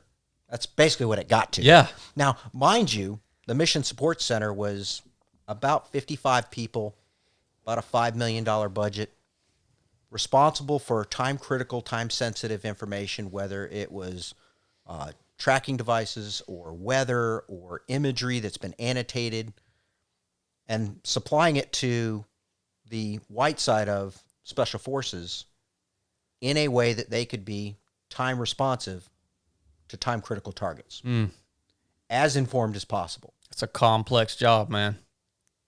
The officer in charge that just retired was an 05. He had 5 06s as his battle watch captains. So now I'm an 03, and I'm their boss at the Mission Support Center. So it was a little awkward walking up to an 06 and telling him that he was late for his watch. Yeah. But that was part of my role in that position. Yeah. But we had guys thanking us for some of the stuff that we did. They're like, yeah, I got off the helicopter and looked up, and the clothesline was exactly where you said it was going to be. Wow, man. So it was that kind of detail that would be beneficial to operators so that they could plan the best routes in. Being able to tell them that's not the house. This is the house, and here's why. Yep. I know what your intel is saying. Yeah. But we've got this that says it's this house. Trust us, it's this house for these reasons. Wow, man. So we had top-notch imagery analysts, weather people. I mean, just people that were solid. But in doing that, my CO at Roger Meek basically said, hey, have you ever thought about coming back to active duty? And I was like, can I? And he's like, yeah, you can come back, on active duty as full-time support FTS officer, 2 years active, and then 2 years working with the reserves, prepping the reserves to go on to active duty. All right, well, let me talk to my girls, my wife and daughter, and see if that's not an option, because I wasn't going to do something that was going to impact the family. Family's number two value. And so my wife's like, hey, you loved being in the teams. We're in a good place now. We've got a great church family. Why not? Let's do this. Now, she said that not knowing that I was about to head on a 8.5-month deployment to the Philippines, but that's what ended up happening. Oh, man. Because that's a long deployment, man. We went over there with the idea that we were going to be the buffer between platoons so that the intel didn't dip, because I had the special reconnaissance guys and the INW and the CTs. So we went over there to do that there, but I kept asking about strategic lift, because usually we piggyback the platoon strategic lift to get over there. I was like, has anybody paid for the strategic lift to get us back? And no, they didn't. This brings up a good point. Let me tell you how this, y'all might think being in the SEAL teams, that like everything is just planned out for you, and you're going to fly into this whatever place on a deployment, and everything's just set up, and you're going to have your ride home is all scheduled and all that. No, that ain't the way it works. No. Like I remember touching down in Djibouti and being stuck there for 3-4 weeks, I think, because we didn't know how to get back. We had to find a ride from Djibouti, Africa, back to the United States. We literally had to beg, borrow, and steal to get a ride back to the United States. Yeah. This is the kind of crap this is the kind of problems that you're solving. Yes. You couldn't just get an Uber? No, like, and it's not like you can just buy a commercial airplane ticket to fly from Djibouti back to the States. It's like, you got all your gear. With your guns and everything. Yeah. So, I mean, that's basically what happened is that so one platoon left, new platoon came in, we covered the gap, intel didn't drop, but then because the strategic lift was so expensive and nobody put that in the budget, we'll just extend you.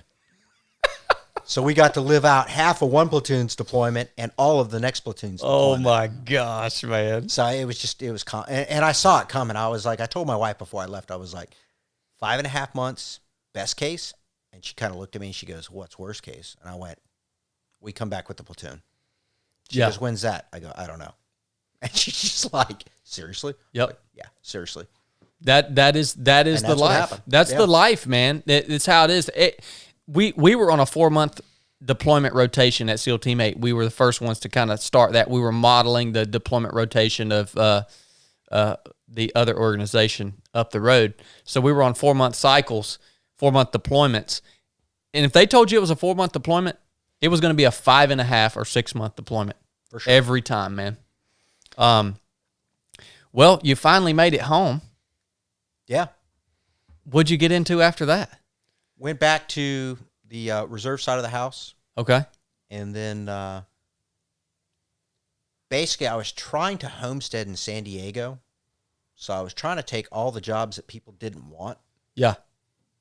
In San Diego. Because you guys had your church family established there. My daughter was in high school. I wanted to homestead for my family so that they were stable. Didn't mean I wasn't jumping around to different jobs. Yeah. Or staying at the same command. Mm-hmm. Or trying to take a shore command and not deploy. So what ended up happening is I found a opening at Advanced Training Command and took that option to be ops down there because I got the platoon commander by doing the PI deployment, which was a gift from my CO at that point in time. The next CO wasn't so enamored by me taking that job down at ATC because he wanted me to leave California and go do something else. Mm-hmm. And I was like, well, my family's my number 2 value, so I'm gonna go this route. You said if I could find a job here in San Diego that's a hard fill, I could fill it. And I found one. But he had been in a situation at that time where he was doing one of the boards and couldn't get to his phone. So him not looking at his email was my fault. When the detailer said, yep, Chris is a go for these orders, and cut the orders. So I went down to Advanced Training Command and took the ops boss down there. And basically, I mean, that's 350 some odd people. That had to be a fun geographic. Oh, yeah, that had to be a fun place to be, man. And it was. Advanced Training Command, at least this is how it was on the East Coast. Advanced Training Command ran all the sniper school. They ran breacher school. They ran all the very specific skill sets. They were ours.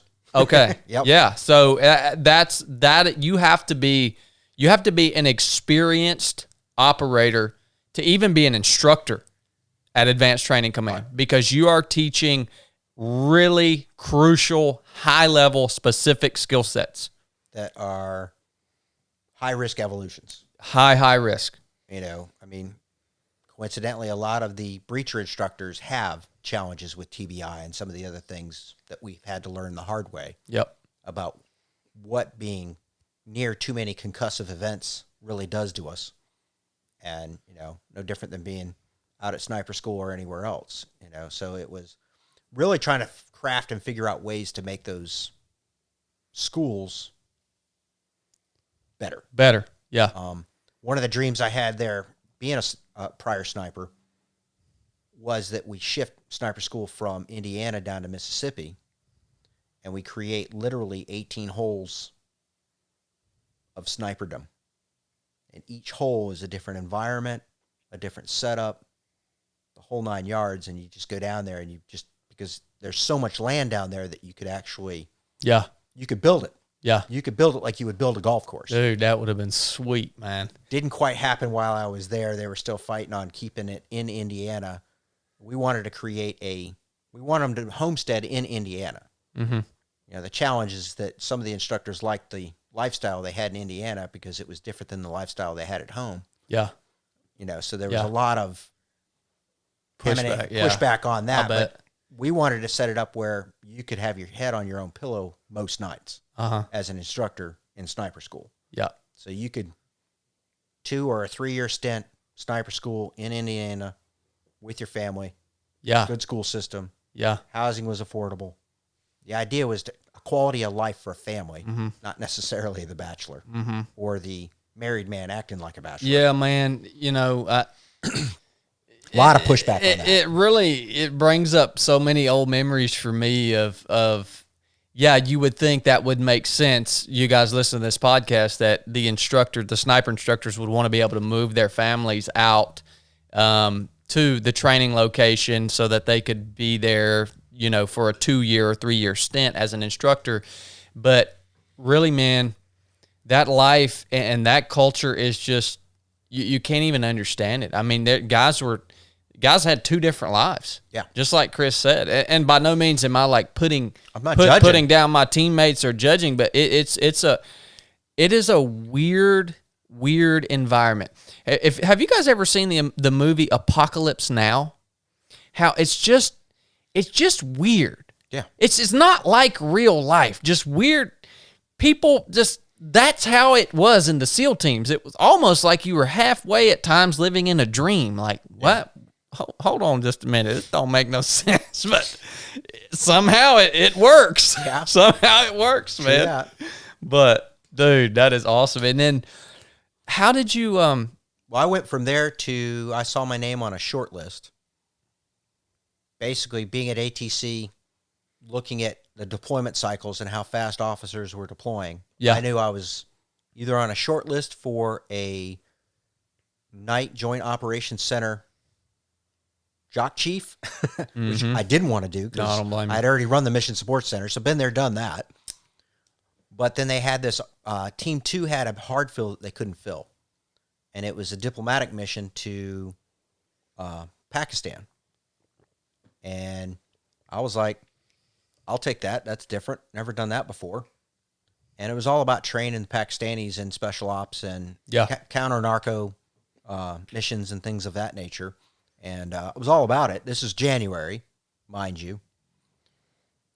Can't get my visa through. May happens. Well, that's when we dispatched Mr. Bin Laden. Mm-hmm. When we invaded their country. Yeah.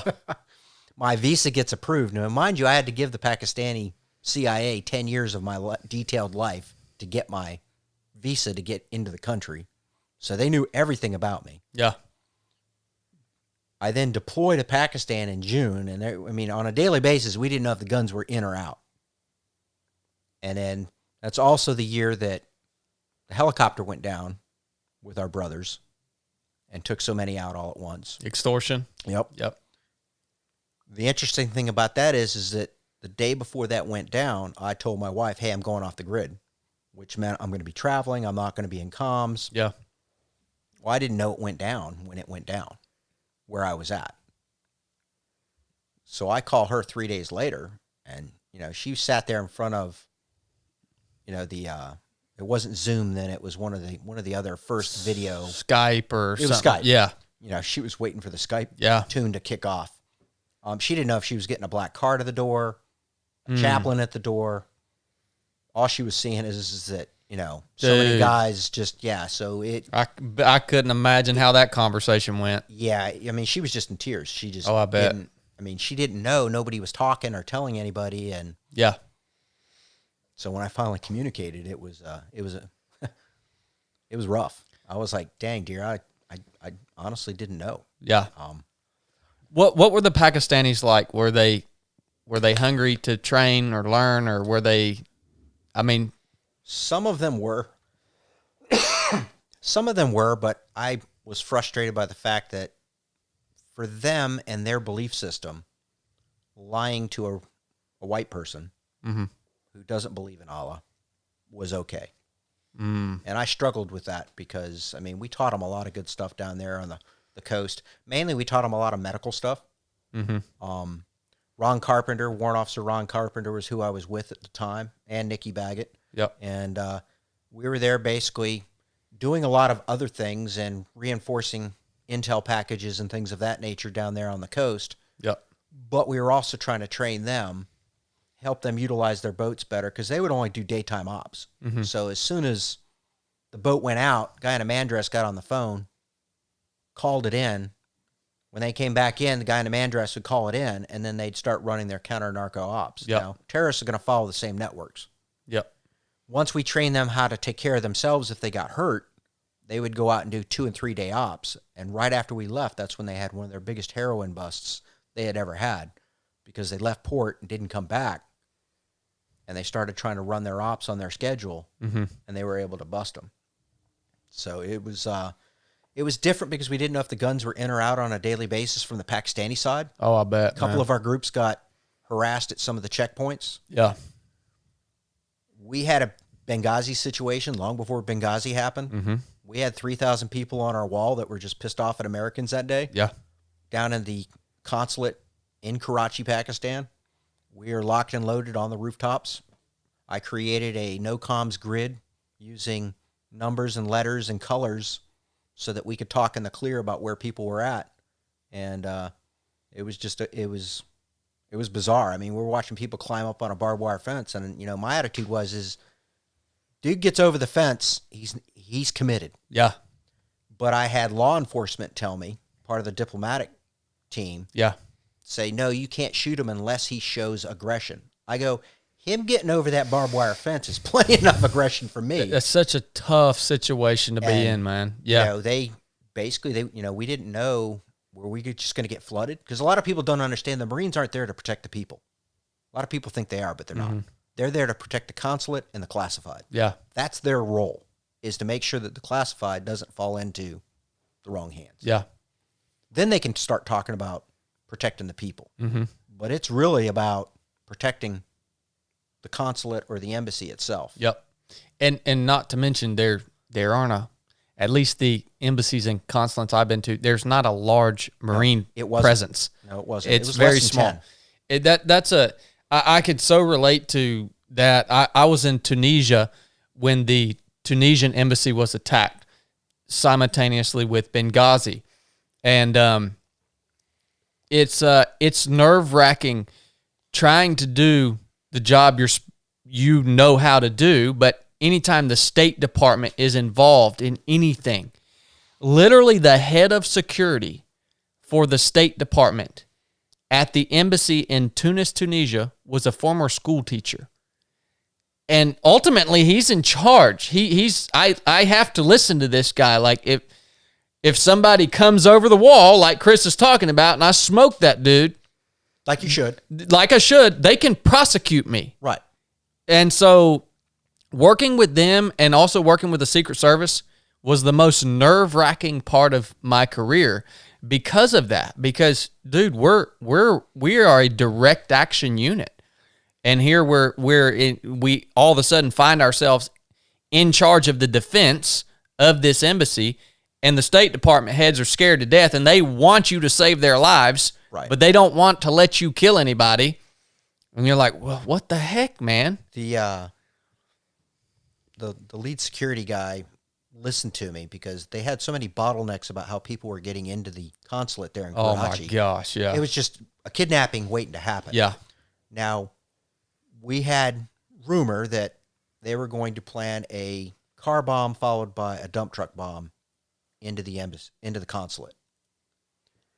And so, again, we locked and loaded and prepped for that. But the preparations that we helped them do to make ourselves a more hardened target, they put those 10-foot Jersey barriers up. They created controlled mechanisms to get people in and out of the space safely. Yeah. Multiple lanes so that you couldn't, it'd be a bit, we were a much harder target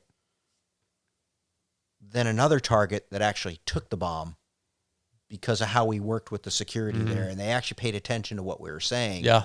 Because we were harder, we didn't get it. The police chief's wife and kids got it instead. Yeah. But, it was just, when I got there, we were one wall, not three. Yeah. And all the entrances were bottleneck button hooks coming back to the entrance. So you literally had to stop and do a U-turn in a shanty town. It was just a disaster waiting to happen. Yeah, man. And, so we worked with him pretty closely to kind of help, and he listened. He was all about listening. He had a security background, but he was willing to listen and take on information. That's good. And he got the resources to help harden that facility so that it was a better situation. Yeah, I couldn't believe it. It was so astounding to me how exposed these facilities were. Yeah. In Buildings environment. right next door looking down at you. 100%, man. And like in environment where there are obviously people that want to kill Americans, Yeah. and they're just exposed with very little defenses. They don't even know where the State Department people are living out in town. They don't know where all their people are. They try to recall them, and they don't know who's living where, and they don't have somebody's phone. It was a disaster, man. Right. That's a testament to our government.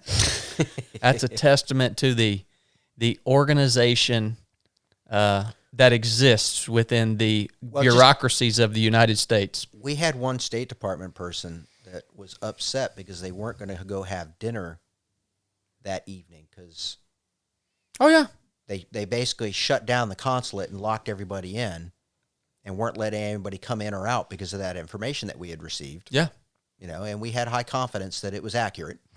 So it was, but I just looked at the guy, I go, did you not hear what was just told to you, that somebody actually wants to drive a dump truck into this place and kill most of us? Just doesn't click with them. But you want to go out to dinner anyway. You're upset because you're not going to get to go to your dinner tonight. Am I hearing that correctly?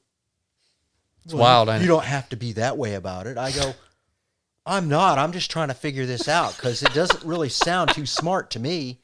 Yeah, yeah. I had some emotional intelligence training before going to that job, it would have been a lot better. Yeah. I'd have been able to understand, because my pragmatic bluntness, it didn't go over too well as a team guy there, because we had all the resources and they wanted to use them, but they had all the connections that we wanted to use. It was a really hard relationship to get the things that we desired. When the military's there, diplomacy has pretty much failed. Yeah. And people forget that part. It's like, well, if your diplomacy was working so well, I wouldn't be here. That's right. So let's be honest. I've got money and I've got resources and you've got connections. Let's get together. Yep. I love it, man. Yeah, I can really relate to that mission and that experience, I think. And these are things that I think the public, these things never make the news. These things people don't understand the dynamic mission that the SEAL teams have covered down on. It hasn't just been Iraq and Afghanistan. No. There has been stuff going on all over the 70 world. Countries, yeah. on average. For the last 2 decades. Running average. Exactly. And, it was a dynamic lifestyle, dynamic mission. You never knew where you were going. And, well, when I tell people I went to the Philippines for 8.5 months, they're like, why'd you go there? And I was like, well, a lot of people don't know that most of the terrorists that went into the towers were trained in the islands, the southern islands of the Philippines. Yep. And they're like, really? I was like, yeah, that's where they learned a lot of their techniques and tactics and processes. Yep. And bomb making and everything else. Yeah, it's a massive network, man. Now, when you got off that deployment, Chris, you got back home. Is that when you had your neck injury?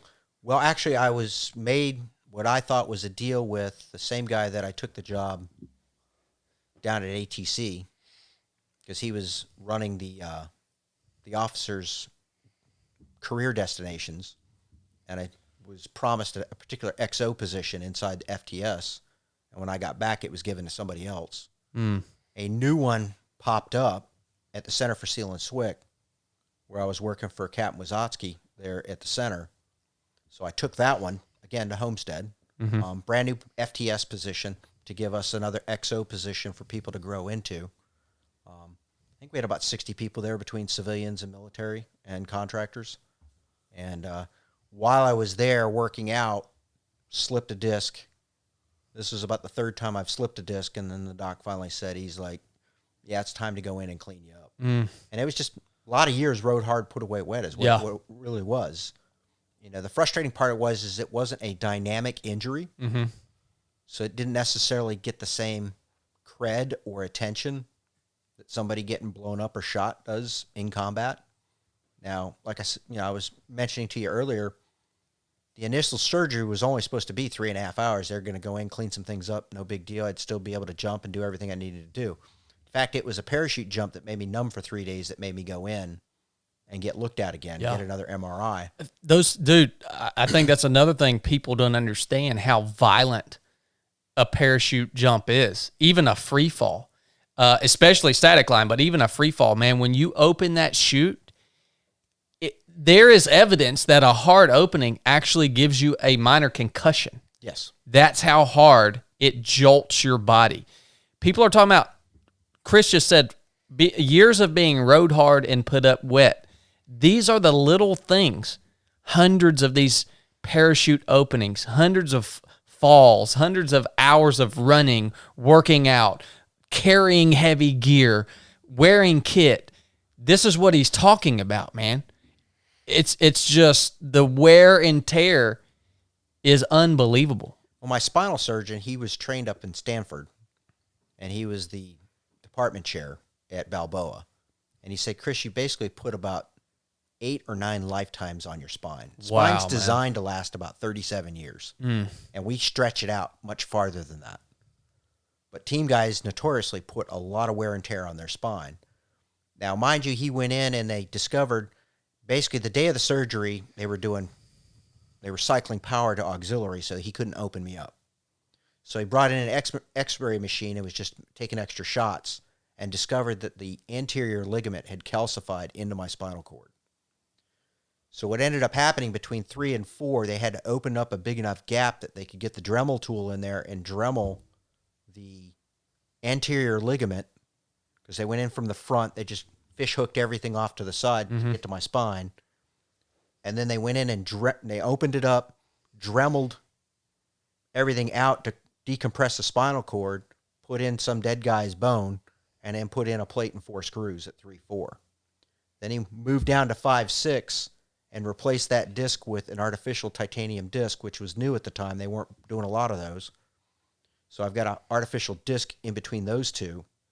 At 6-7, they went in and did a stem cell sponge for the fusion and then put a titanium sleeve over the top of it to create the fusion.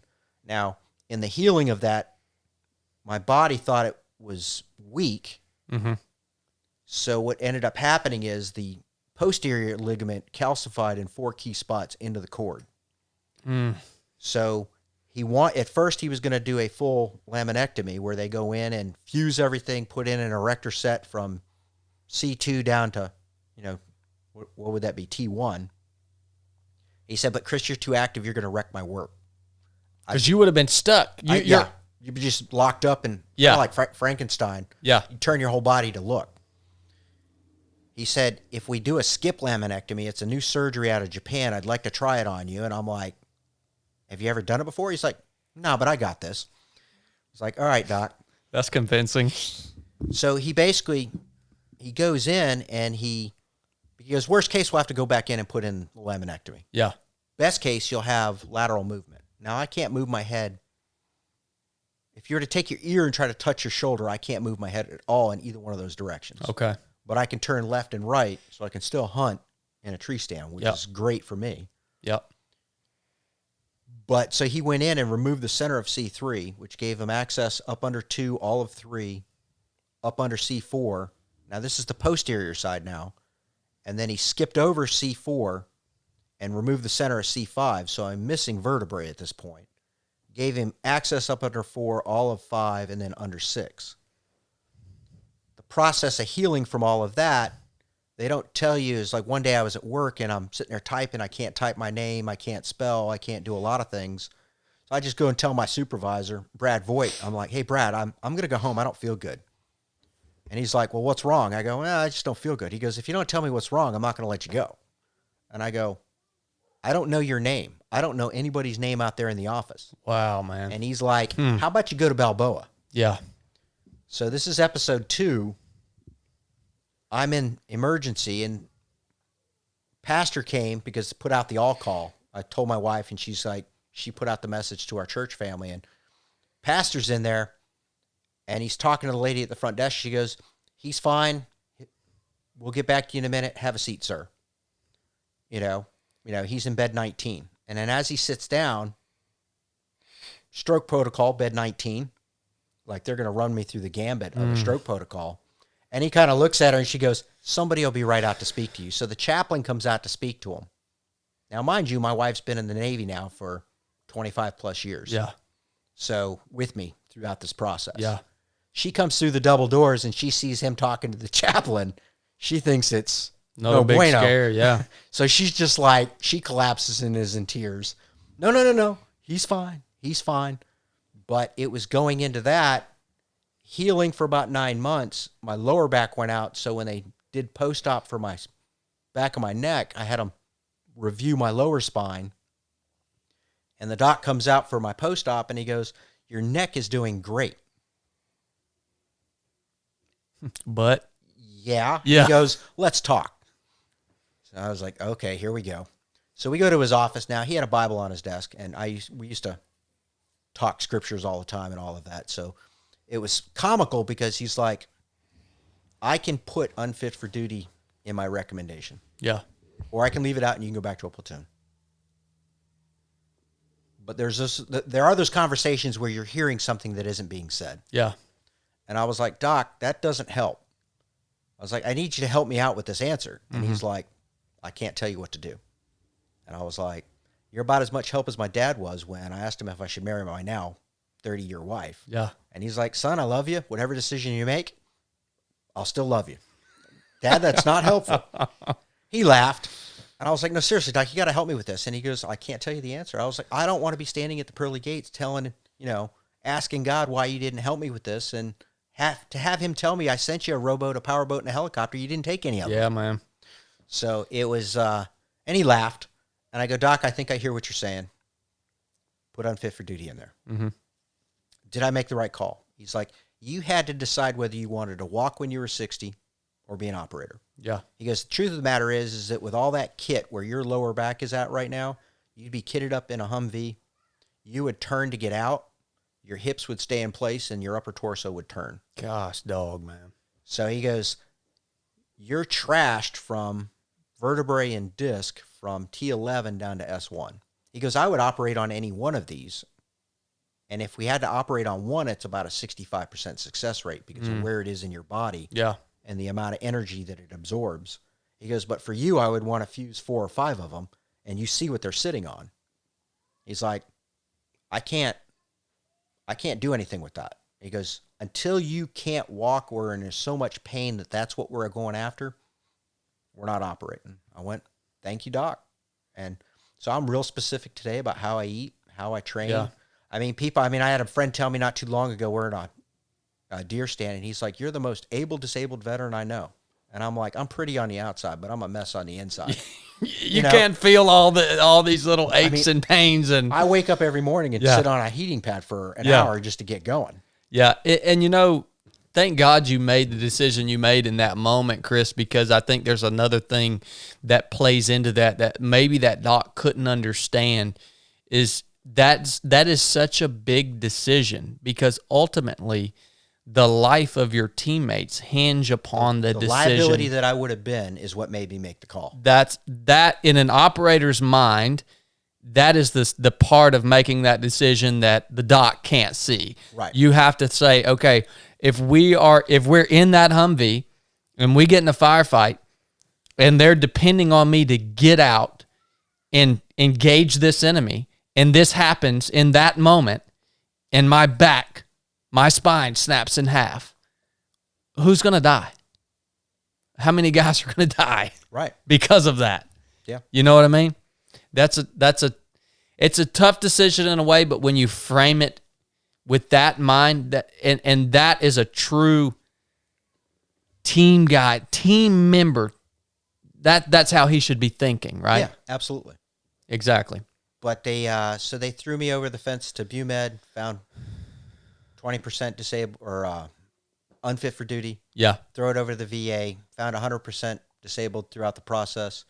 Ran into the TBI doc, and he walked into him, and he just kind of looked at me. He goes, you present well. I just kind of looked at him and said, what the hell does that mean, doc? Yeah. You know, I mean, I can't pick up more than 25 pounds or I wreck my back. Mm-hmm. I can't stand for more than 90 minutes without getting a migraine headache. Mm-hmm. I mean, I'm not in a good place. I'm in a dark place as it is. Yeah. In a dark place. And so it was inside of like a window of 90 days that I go from, you know, the assessment to unfit for duty to March 30th, retirement party, driving in a vehicle cross country with my wife back to Virginia Beach to be closer to family. And that's a big shift, man. It's just, I wouldn't recommend all of that No. at once for anybody. That needs to be a 2-year process. It hammered my wife. It hammered me. I was in a dark place and didn't come out of it for a long time. Yeah. It just, it was hard. I mean, the challenge I had to do is I had to reinvent myself. Mm-hmm. And I was looking at different types of schools. I was looking at an MDiv in a couple of different places in Texas because of their veteran-friendly atmosphere down in Texas. Yeah. And I had somebody say, Chris, Texas is flat and hot. You ain't going to like it. And your girls don't suffer in silence. And I went, good point. We'll go to Virginia. Not knowing my wife was praying that we would go to Virginia. Next to her, you know, closer to her sister, Yeah. closer to my brother. But I told her, I was like, but I'm still going to go to school. And, you know, and at this time I already had the Navy pay for the master's at USD. So she's like, why do you need to go to school? And I go, well, I'm going to have all this time in retirement. You know, and she just kind of looked at me as she saw the look on my face. She's like, I will not be your hobby in retirement. And I went, well, then I'm going to go to school. And she's like, the last 2 times we almost got divorced. No, you don't need to go back to school. A little OCD when it comes to grades and excellence and really pursuing it hard. Mm-hmm. If you're going to do it well. Mm-hmm. And then I said, well, if I don't go back to school, then you get to be my hobby. And she said, go back to school. So it was, that's how I landed at Regent University in a doctorate in strategic leadership. You know, Gosh, man, what a lifetime of accomplishment and adventure and service, and just think of I mean, I can see this, the impact that you had on so many operators' lives, and now what you're doing now. I mean, dude, you did enough. 25, almost 28. 28 years of service. When I saw 28 years of service on your profile, I looked over at Blake in the restaurant that day because that was the last time we met. Mm-hmm. And I said, you know, I want to learn more about Chris. You didn't know I was doing this. Maybe you did. Maybe you saw me. But I got on my phone. And I said, I want to learn more about Chris. And I just Googled you. And I said, I looked over at Blake and I said, 28 years of service. We got to have this dude on the podcast. Yeah. Because I did 12 years, man. And hard years. I did 12 hard years. Yeah. I mean, but 28 years. What a life. I just turned 30. Yeah. So basically my whole lifetime. and then leaving there and going and getting a doctorate's degree, not to mention you've got your bachelor's and your master's, all this throughout this 28-year process of doing all these other big, complex, really important, high-level jobs. Like, dude, my hat's off to you, brother. It is such an inspiring life that you've lived. It inspires me to think, holy smokes, man. Like, that puts my training is never complete on a new level. That's right. My training is never complete. You are the image of that in my mind. Well, it was reinvent myself so that I could have a job. I could teach from home, and if my back went out, I could just go get flat for a little while or take the meds I needed to take. But I could teach at the highest level. That's why the doctorate. If you don't have the doctorate, you can't teach at the graduate or the master's or the doctoral levels. Yeah. And that's what the real gist of it was. But coming down to Georgia, chasing my daughter and future grandkids, landed us at WinShape really randomly. But now it's being able to take all that time, talent, skills, and experiences and to serve and help others on their journeys to significance in his kingdom. Yeah. That's what's really cool now, because people are like, okay, you are definitely a square peg in a round hole around this place. How in the world did you land in WinShape? Because I am. There are people that don't know what to do with me. Oh, I can only imagine, dude. I've thought about that. Well, I mean, it's comical because there are a lot of people that love me dearly there. Yeah. But they haven't figured me out. Yeah. But when I went to the Trump rally a couple years ago and a bunch of other things, they started to think they had me figured out. But we've started this coaching thing now, and it's interesting because we just got this feedback through our Google feedback system that just started up. And it was quite comical because of who sent it. Now, mind you, this coaching client wasn't all that big on coaching with me for the first two, but I'll let you read it and see if you want to just take that into context of.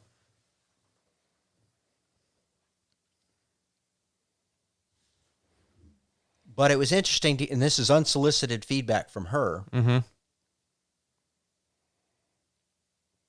So this is somebody that you coached at WinShape? She was a team member at a Chick-fil-A down in Louisiana. Okay. And she is now working for if I get it correctly, if she hears this, it's a consortium for animal hospitals. Okay.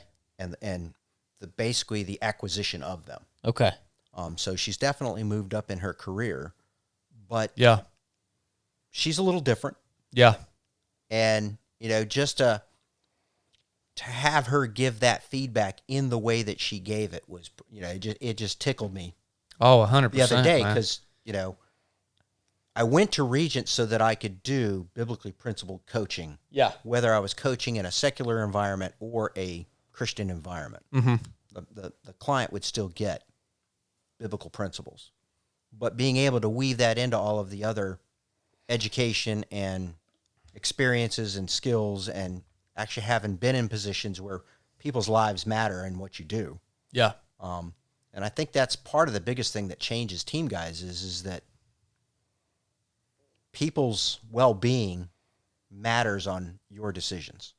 Whether you're an E5 or an 06, the calls you're making, there are others that are reliant upon that. Yep.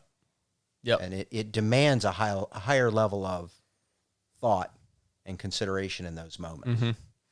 And I love how you said too, one of your, I guess, stipulations or one of your passions were to teach those biblical principles to others, whether it was in a secular environment or in a Christian environment, organization, whatever, where it would be more expected, right? Right. People ask me all the time, how was it being a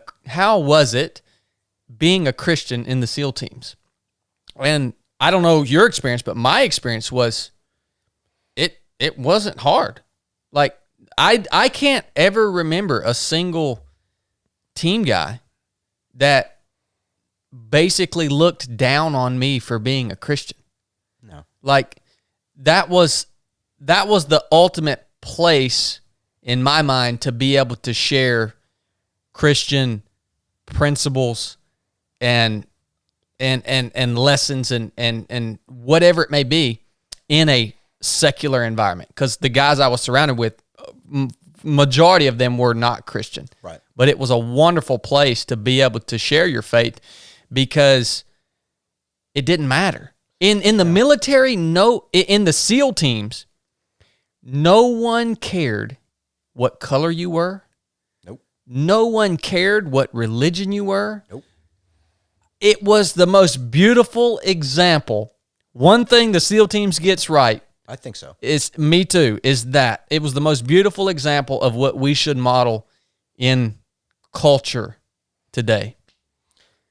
I mean, I've heard of disasters with guys that were just over the top, beating people up with the Bible, and that just gives I mean, my premise when I found faith and began walking with the Lord was to try to model that as well as I could. 100%. And I did not. I will say I did not always get it right. I had my moments and my stumblings just like anybody else. Yeah. But that was really what I tried to do. And it's not to say that I got it right all the time. I mean, some people say they got a closet full of skeletons. I've got a garage. I mean, I just leave that door locked down. It just not ever a judgment thing if people did or didn't. Mm-hmm. If they wanted to ask me questions, I'd answer the questions, but I'd just try to model it as best I could. You're in that environment, and I even think out here, but especially in that environment, your actions spoke loudest. Guys, in the SEAL teams, you were being constantly assessed by your peers. Yeah. On all levels, your physical fitness, your mental, your emotional fitness, just all aspects of you were being constantly assessed by your peers. And that was the best way to share your testimony amongst a secular environment. I think it works here in the world too. Yeah. Just model it, man. Yeah. Just live it. People are going to see it. I think so. Yeah. Well, Chris, dude, we're 2 hours and 6 minutes. Time flies. We summed up. I mean, we got to sum up. I think we did pretty good. Yeah. 28 years. And change. In 2 hours and 6 minutes. We did. That was, dude, I'm so thankful for that conversation, man. It was my pleasure. I'm so thankful for the perspective of your training and buds and what that was and the dynamics of your career and your passions. I'm sure we could do a whole nother episode with you on current events and what's going on, because I know you're passionate about your nation. Obviously, you served your nation for 28 years, but you're passionate about culture and what's happening in the world right now, and I hope we're able to get you back on the show sometime, man. It'd be fun. However I can help. Roger that, brother. Let's move the ball. Well, Blake, you got anything, man? No, just thanks for, mostly for being who you got are. To listen. You got to listen, Blake. Yeah, for coming on the show and giving us your time. And yeah, I didn't add much to this podcast. Not that I do to many, but I really enjoyed listening to this, so we appreciate it. All right, guys. And Chris, I wanted to ask you, man. I don't know if you take on any private clients or anything like that, but is there anywhere you would want listeners to connect with you or find you and follow you if they want to learn more about you, man? I mean, I'm on Twitter. I mean, I'm on LinkedIn. Okay. Easy to find me there. If they're seeking coaching, it's one of the best. I mean, one of the best ways to do it is go through WinShape due to the pricing. Okay. I think that's just, from that standpoint, I wouldn't want to say, yeah, come to me, coach. I'll coach you on the side for 3 times what, the WinShape Foundation is well supported. Yeah. By the Cathys, and it's a great organization. They've got all kinds of opportunities there to help families in different phases of life, create that space that really gives them the opportunity to reflect and take in the blessings that are afforded us. But, yeah, I can totally look into coaching people from that aspect, or if they want to come to a leader or a team development program there at WinShape, winshape.org. It's a good place. Roger that, brother. Appreciate that, man. All right, guys. Hope you enjoyed it. If you got anything out of the show, if you had as much fun as I had listening to Chris's stories, share the show with somebody. This would be a great show for a young person that is thinking about going into the teams or something like that, or serving in the military. Share the show with someone that is also going to get something out of this conversation that we just had. We love you guys. Thanks for listening. Nuff said.